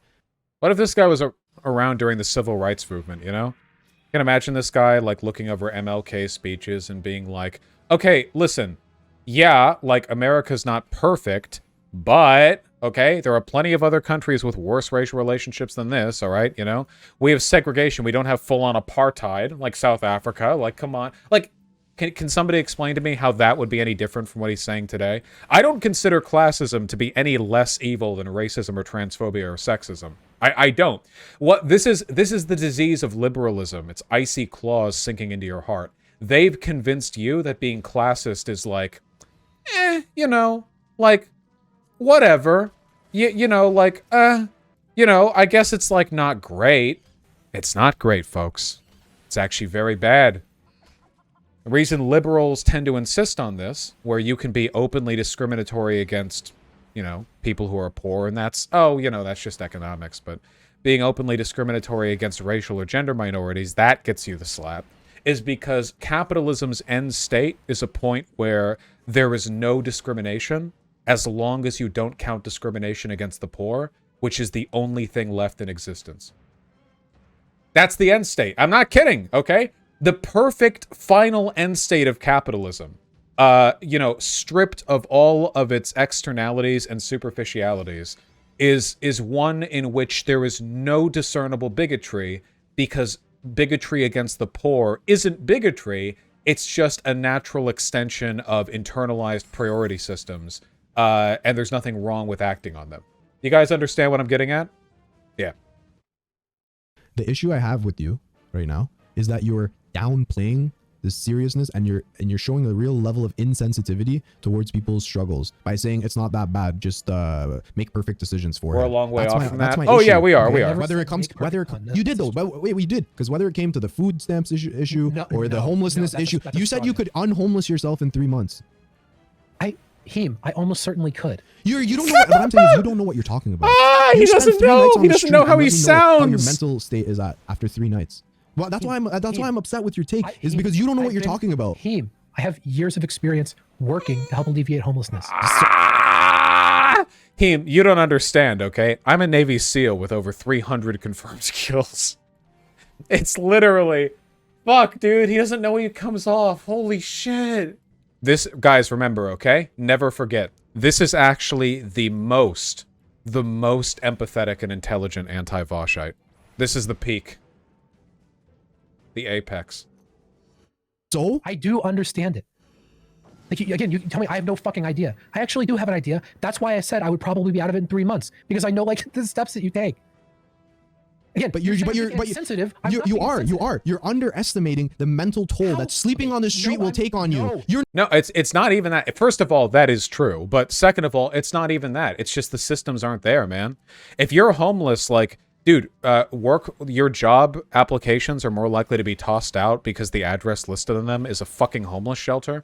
And you believe it or not, a lot of businesses don't want to hire homeless people. It's a big shocker. Oh, I'm soy facing. Oh my God. Whoa. Absolutely incredible analysis from Big Brain Sociology degree over here. Thank you.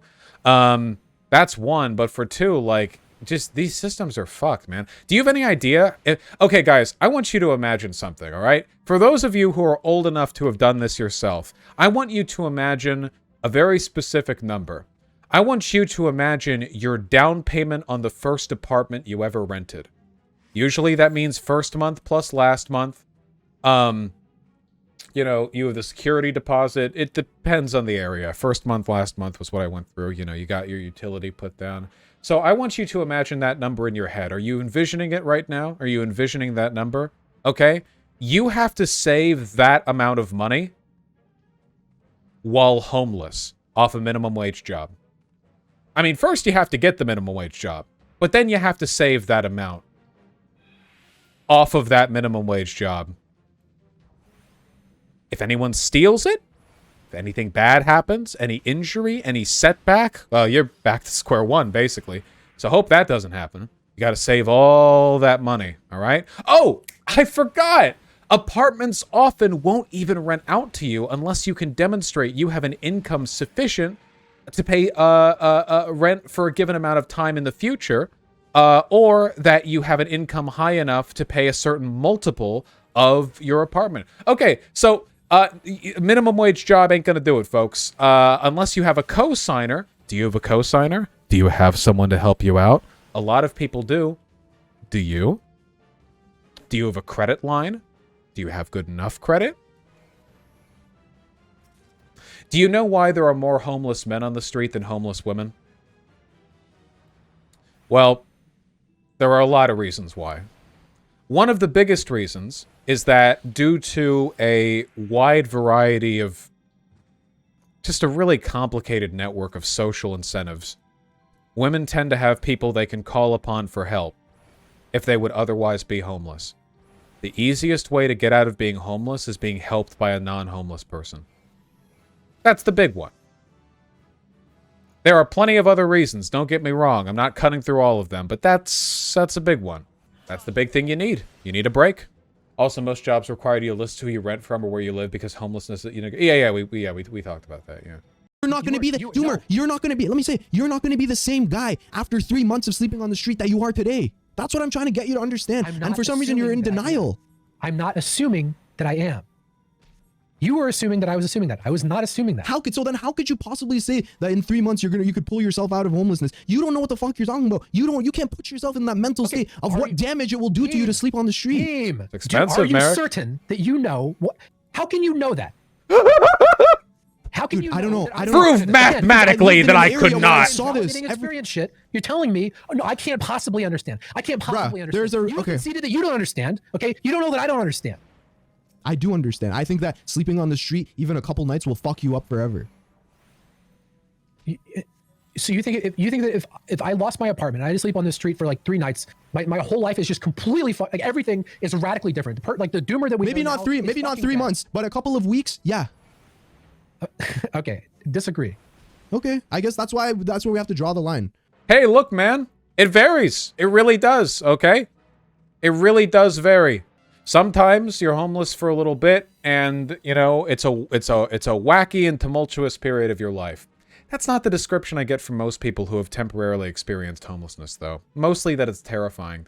See, the big thing that makes homelessness terrifying is its instability and the perception that you're never going to get out of it. See, this is the reason why homeless tourism doesn't do what a lot of people think it does. You know, if you sleep out on the street for a month, but you're planning for it, you know, that's you going into sleeping on the street with knowledge, clean clothing, possible provisions, not like knowledge of the area, no pre-existing relations, you know, that, yeah, you're camping in a city. That's not to say it's not difficult. Yeah, mental preparedness. But here's the big one, guys. It's the same reason people make it through Naked and Afraid. They know they can back out.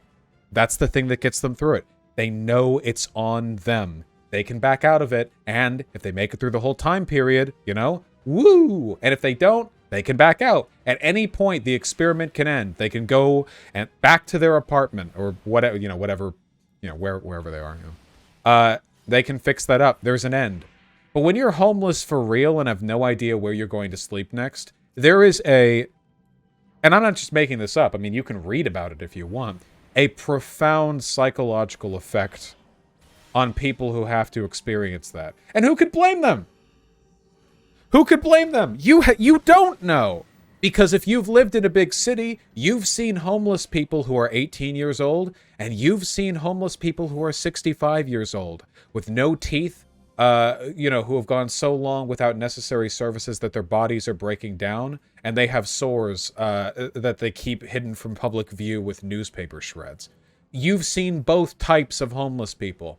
And when you're the 18-year-old homeless person, you don't know if you're going to end up being that 65-year-old homeless person, or if you're going to be that person who gets a lucky break and stays on a couch for a couple of months until managing to get a job and build your life up.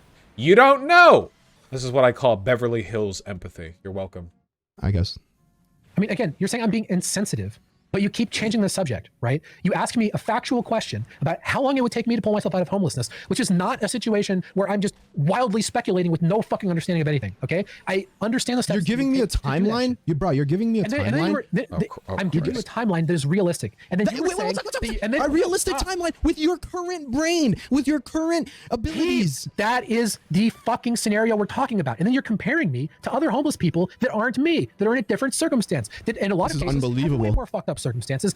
You are the one who were fucking comparing that shit. I never did that. I'm not being insensitive to their fucking experience. I said, if you go fucking rewind the tape, I said that shit in like the first fucking 3 minutes of this conversation. I'm not fucking ignorant of that, okay? I never made the comparison. You made the motherfucking comparison, okay? If we were talking about me and how long it takes me to get out of homelessness, that is a very fucking different question than the experience of homelessness for other fucking people, particularly people that are actually... I'm not like other people. Does anyone else feel like this guy should take his own advice and, like, not get so worked up?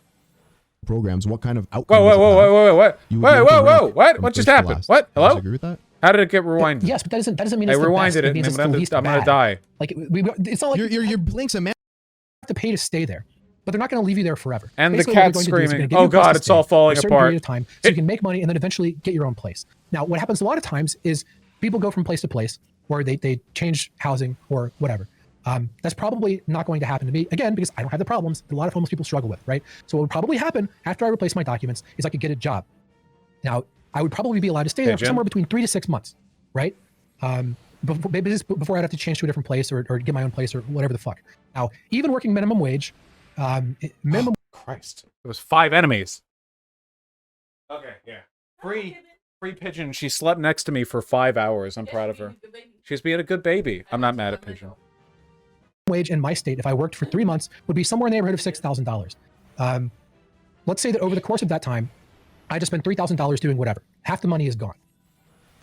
That's probably more than it would actually cost. But sure, let's say I have $3,000. Now, $3,000... And you have to, sorry, and one more thing. And you have to not have degrading mental health issues during this entire process. Where did he get $3,000? Wait, where did he get $3,000 from? Wait, why are we just giving him that? Oh yeah, dude, the average homeless situation where you just have $3,000. What? He got a minimum wage job. Wait, did I miss it? He pulled a job out of his ass. How do you get the job? How do you apply for it? How does he travel to and from there in the homeless shelter? Do the homeless shelters nearby have like adequate housing capacity? Because a lot of them don't. Yeah, are there people? Is it like a safe place? The homeless shelter, like mental health issues, and still go through this process. Yeah, but like only to a certain level, right? Yeah, I'm not saying that I'm gonna fucking 2 weeks later be starting an app. I'm talking about getting a job, waiting tables, or fucking lifting boxes in a warehouse or something. Sure, but dude, what if homeless people just got jobs?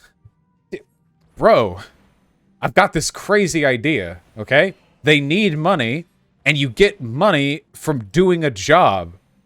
What? Wait, hold on. How's nobody thought of this? All of that requires that your mental health isn't getting worse and worse every day that you're... No, it requires that my mental health doesn't degrade so much that I'm incapable of working. Yeah, of course, yeah. That's what I'm saying. Okay. There are way more factors at play here than mental health, man. There's so much shit this is like, he's doing the, do you guys remember that incredible fucking... Do you guys remember that incredible tweet of the guy being like, let's say you use this money to buy 500 tomatoes. Then you plant it. In 3 months, you have 500 tomato plants. Harvest the 5,000 tomatoes and then plant those. That in 2 years, you have 8.6 trillion tomatoes. Then sell all of them for $1. I actually think that guy might be able to teach Doomer a thing or two. We might have found an intellectual par. That's what I said. Obviously, it is not going to be a pleasant process. Obviously, it's going to take a toll, okay? You can't evaluate like the toll it would take on me as good as I can. Yeah, of course we can't predict the future. Yeah, of course, obviously. Yeah, so that's all I'm saying. Like, what I'm saying is, I feel like presume that I'm just going to like.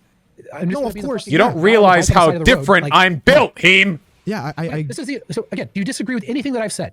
I'm laying out every single step in how you get. I am not disagreeing that there are systems in place for people to get out of being homeless. What I'm saying is it's interesting how very rare it is for people to actually pull themselves out of homelessness once they become homeless. I'm guessing that you don't actually know how rare it is. You're right. I don't. You're right. Yeah. Okay. Okay. You're right. You wouldn't even ballpark it. Okay. I can you want me to ballpark a statistic that we could probably find? Like, I don't know. I asked for chatters to find it. They know one. It's not that you know it's not that you don't know the exact number. I'm saying that there's probably a huge fucking range, and you don't really know where it is in that range, right?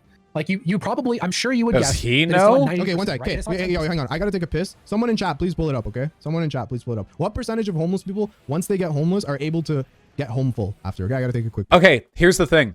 A lot of people who briefly experience homelessness, not including sleeping on a friend's couch, because if you're sleeping on a friend's couch or whatever, then you have, however tenuous, some degree of a safety net. But I'd be willing to bet the majority of people who got out of homelessness, once homeless, did so because somebody else helped them out.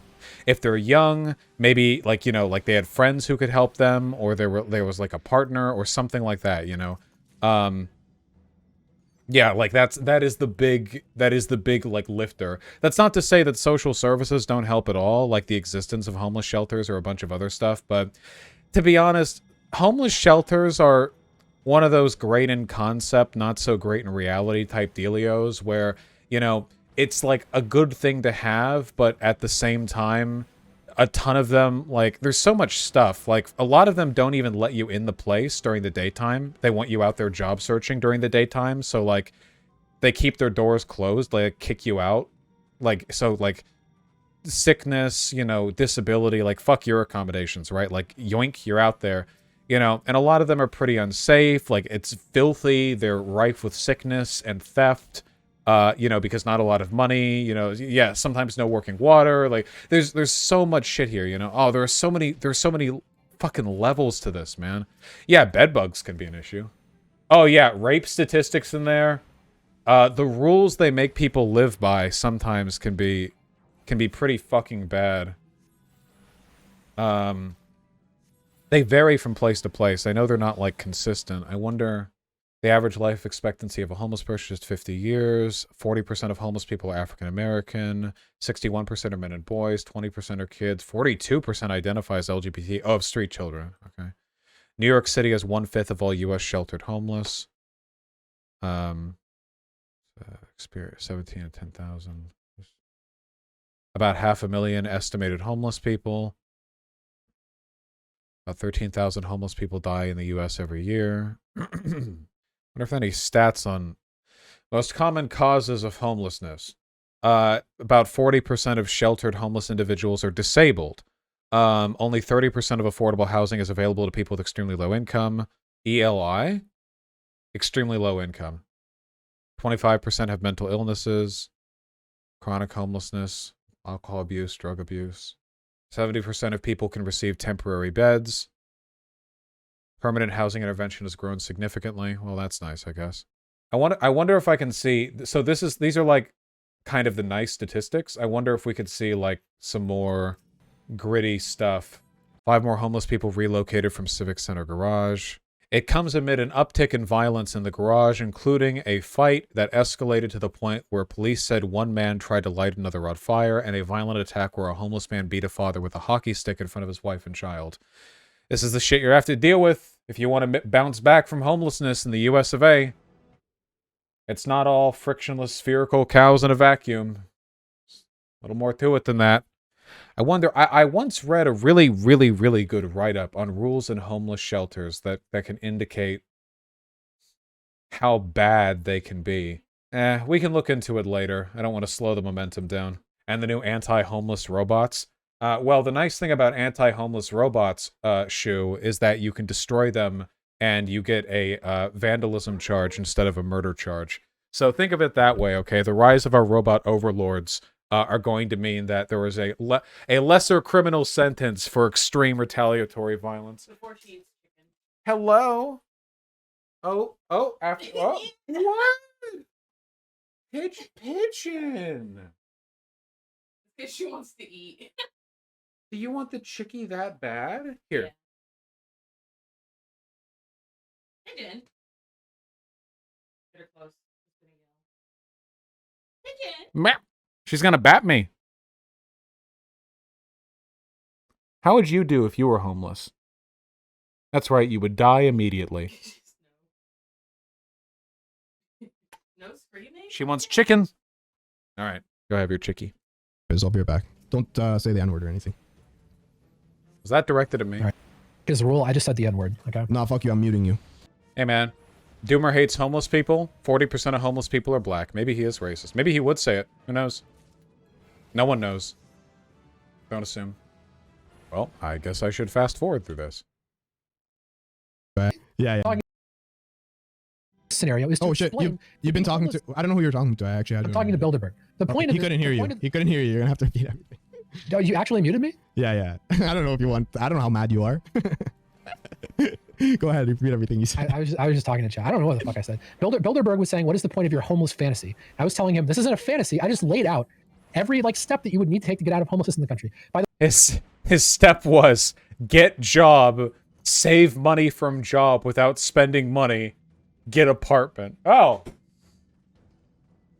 way, he in fucking chat linked something and said they looked more promising than you thought, but I didn't fucking read it. So I don't know. They're linking all kinds of shit. All right. I mean, I'm trying to look real quick. Let me see. You can make a WikiHow article. True, dude. The most fun job in the world would be following this guy around during his homeless escapade and fucking him up. You know what I mean? Like stealing his shit when he's sleeping or whatever. Like I could, like during his his I'll show you guys how it's done, you know, and then he's like just 3 months and I'll be back on my feet, you know, because he's like it's like a demonstration or whatever, and you're just like hovering around like just fucking setting them back. Yeah.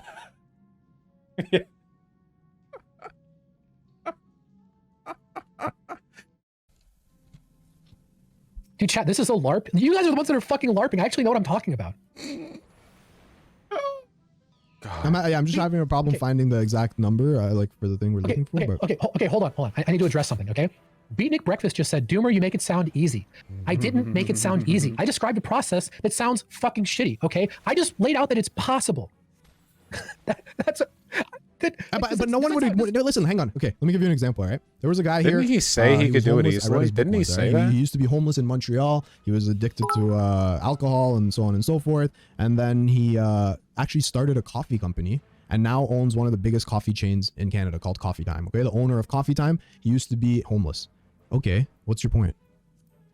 Like, yeah, people can get out. Yeah, but like, it's a matter of like, how easy is it to get out, or how likely is it to get out? You know? Okay, but you are implying now. By the way, thank you so much for the 10th. Okay, but what 1,000 bits? Oh shit! But I guess okay. I mean, I'm still trying to look for the. They posted a bunch of. I know, I'm looking through them, but they're all like just. Oh, here, housing stability. Okay, here. I don't know if this is homeless or before homelessness. I'm Doomer Media. Supreme's in chat says, Heem, you were just arguing Doomer would get dementia after 2 days of being homeless. I mean, that is... Or people need to shut up. No, I never said dementia, but I said 2 weeks, I would say 2 weeks is like enough to fuck you up if you have to sleep on the streets. Like... Again, fuck you up isn't like you're now completely incapable of... No, but it's going to get worse. After 2 weeks, it's only going to get worse. It's like the first 48. Like, if you didn't find out who killed the person in the first 48 hours, the likelihood of you finding out after that is lower and it gets harder and harder. Okay, there are 2 things that you could be doing, okay? You could be, number 1, introducing things that I never disagreed with, which is this is not fucking fun and that things are going to fucking suck and your mental health is going to degrade. I never disagreed with that. Or, number 2, you could be saying that what I'm laying out is unrealistic because you would get so fucked up being on the street, this would be impossible. Now, that is not true. So which is it? Like, what are you trying? Like, again, I don't understand. I don't know what you mean. Because, like, the charitable interpretation. Again, the problem is that there's no point to this line of thinking because, of course, what he's saying is possible. You know, I mean, if possibility is the threshold for social problems, then you know that's a pretty easy bar to pass. You know, technically, you know, theoretically, could Jews in occupied France have simply swam across the English Channel to escape to England? I mean, I think people have swam the channel before. That's happened, right? It's impossible, you know? It's not impossible. Oh, Christ. interpretation of what you're saying doesn't disagree with what I said, which would then be like, okay, then why say it? What I'm saying is, you're saying that like you would be able to handle living on the street. I'm saying that it would fucking suck and that I would be able to get out. Okay. And the people in chat are going to be like, that's because you're privileged. You're right, chat. That is precisely why. Because I am privileged. I don't have severe medical problems. Okay. It would be a shitty fucking experience, but I would fucking live. Now, this does not apply to a lot of people, but we aren't talking about a lot of people. We're talking about a specific scenario that's been brought up many times about what would happen if me specifically was made homeless. Okay. And again, everyone keeps acting like this is fucking insane. Oh, Doomer thinks he can get out of homelessness. Yes, I do, because I am privileged. I don't even disagree with you about that, okay? But acting like this is fucking absurd just belies your lack of understanding of the situation. I could get out of being homeless, okay? But I don't have the reasons that a lot of people fucking... I will admit that the combination of delusional, like, borderline Randian individual, you know, like, self-congratulation combined with an acknowledgement of social privilege is an extremely unique... it's an extremely unique combination of takes, you know what I mean? Like, I could just, like, imagine, like, talking to a black guy, and you're like, well, of course life was easier for me. I grew up in a privileged household, you know? I'm not unaware of my white privilege, but also, even if I didn't have that white privilege, I would still just be dunking on you guys, because I'm me, and honestly, that's, like, all I need. You know, it's a very interesting combination of factors there. I respect it. That's funny. You know, it's pretty funny. struggle with this shit. But again, I never disagreed with that. I think in the first 3 minutes of this conversation, I established that I understand that. Okay. I can't seem to find the statistic that I'm looking for. Is there's a lot of like general fucking homeless data, not like chances of getting. I genuinely don't know if there's any, like, significant or substantial data on the subject of which factors got homeless people out of poverty. That seems like really tough research to do. You have to find formerly homeless people who are now in stable situations, and then finding ways to block that down wouldn't be impossible. It'd just be pretty tough to do. I feel like the data acquisition would be the tough part. A home after I can't find one. Okay, Can I address something else in chat? Well, maybe it's your smugness about it that's rubbing people the wrong way. How am I being smug? Factually describing the steps of getting out of homelessness. Do you think I'm being smug, Heem? I don't know. Smug is like a relative term. Maybe some people you could come off as smug. Fuck, man. Or, whatever. Who cares? What a banger. People that disagree with me are going to be primed to find some reason that I'm a fucking asshole, okay? People are going to think whatever the fuck they want, okay? I'm not being smug. I'm just explaining how you stop being homeless. Oh, God. It's too good. Okay. It's prime. Listen, I think we're looping a little bit. Is prime there anything else you wanted to talk about? Or do you think we're done here? I mean, like, again, do you think that my position is ridiculous? Some of them, yeah. Like, I don't disagree that doomerism is bad or that, like, I don't know, some of your takes I agree with. Do you disagree with anything aside from the comparison of homeless people to Kings 300 years ago? Is there... I think Heem disagreed with literally everything. Like essentially every single thing that came up, Heem disagreed with. Oh, fuck, dude, this is like evergreen shit. This is the technically thing. This is the just technically thing. It's kind of like that plus a Mott and Bailey. Doomer Politics is reframing the criticism he gets as criticism of optics, saying that, okay, well, maybe you guys don't like the way I said it, but you agree with the underlying argument, right? But he only can get away with that by doing a Mott and Bailey, because the underlying argument wasn't just that, A, being super hyper fixated on bad things can be bad for your mental health, and B, poor people today have it better than people did 300 years ago. Those weren't his takes. So he has to pretend they were in order for the core of his argument to be some inarguable thing. Ah, fuck! I feel like this is the new perceived hypocrisy instead of making a real point. I feel like this is Destiny's version of that. Though he does that too, of course. He does do the perceived hypocrisy to avoid making an actual point pretty frequently, actually. So maybe he's just going to adopt multiple stupid argumentative strategies. But yeah, this is the new meta. Again, I don't actually know if Doomer Media and Destiny, I don't actually know if there's a relationship there, but I think you all can agree with me in saying that there is a strong spiritual bond, you know? There's like a there's a magic in the air, you know? There's definitely something. Yes. I disagreed with you jerking off the U.S.'s social mobility, given the consideration into how. I factually never jerked it off. I just said that it's not as bad as people say. Factually never. I didn't. Heem. I didn't literally wrap my hand around a shaft. Okay, Heem. Say it is. Okay. You said great potential for social mobility exists if you make perfect decisions. I think that would be the case in most countries. Yeah, that's my point. In every developed country, it's pretty fucking good. Yeah, United States still has less than this was never about the United States being better than other fucking countries. Okay.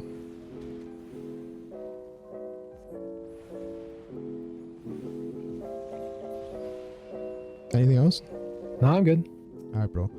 Listen, I don't think the bridge is burned. I still like making memes with you. Look, I'm not even mad at you. I get heated. I'm not. Listen, it was a good discussion. I don't have beef with you. All right. It's not pleasant getting ratioed, but like I know you're a good dude. All right. But it is frustrating, dealing with thousands of people shitting on you. Right. So you can understand this is not my favorite time of the week. Right. All right. Listen, I'm sorry. I know Twitter tension can be annoying. I wish you the best of luck. And I agree that sometimes lefties can be a little annoying. Yeah. All right. Cool. All right, have a good one. Later. Hey, Wicked, if you want to jump in, I'd love to have a quick 5 minute or 5 to 10 minutes. Oh, Wicked has a ratio. Not ratio. Jesus, a cameo. Wicked sick. Yo, what's up, buddy? Hey, thank you so much for watching another segment from my stream. Huh? If you want to support the stream, you can at They tricked me. Yeah, well, that's not the bit. Yep, and his take is so bad. Wicked Supreme said I was being cringe. I didn't include it, though. Oh, listen. All I know about Wicked is that they follow me and they have more than 1,000 followers, which normally means I would follow them, but I don't follow them. And when I don't follow people, it's because they're cringe. I don't know anything beyond that. All I know is that if I see a Twitter account and I recognize it, they follow me, they're more than 1,000 followers, but I don't follow them, there's a fucking reason for it, okay?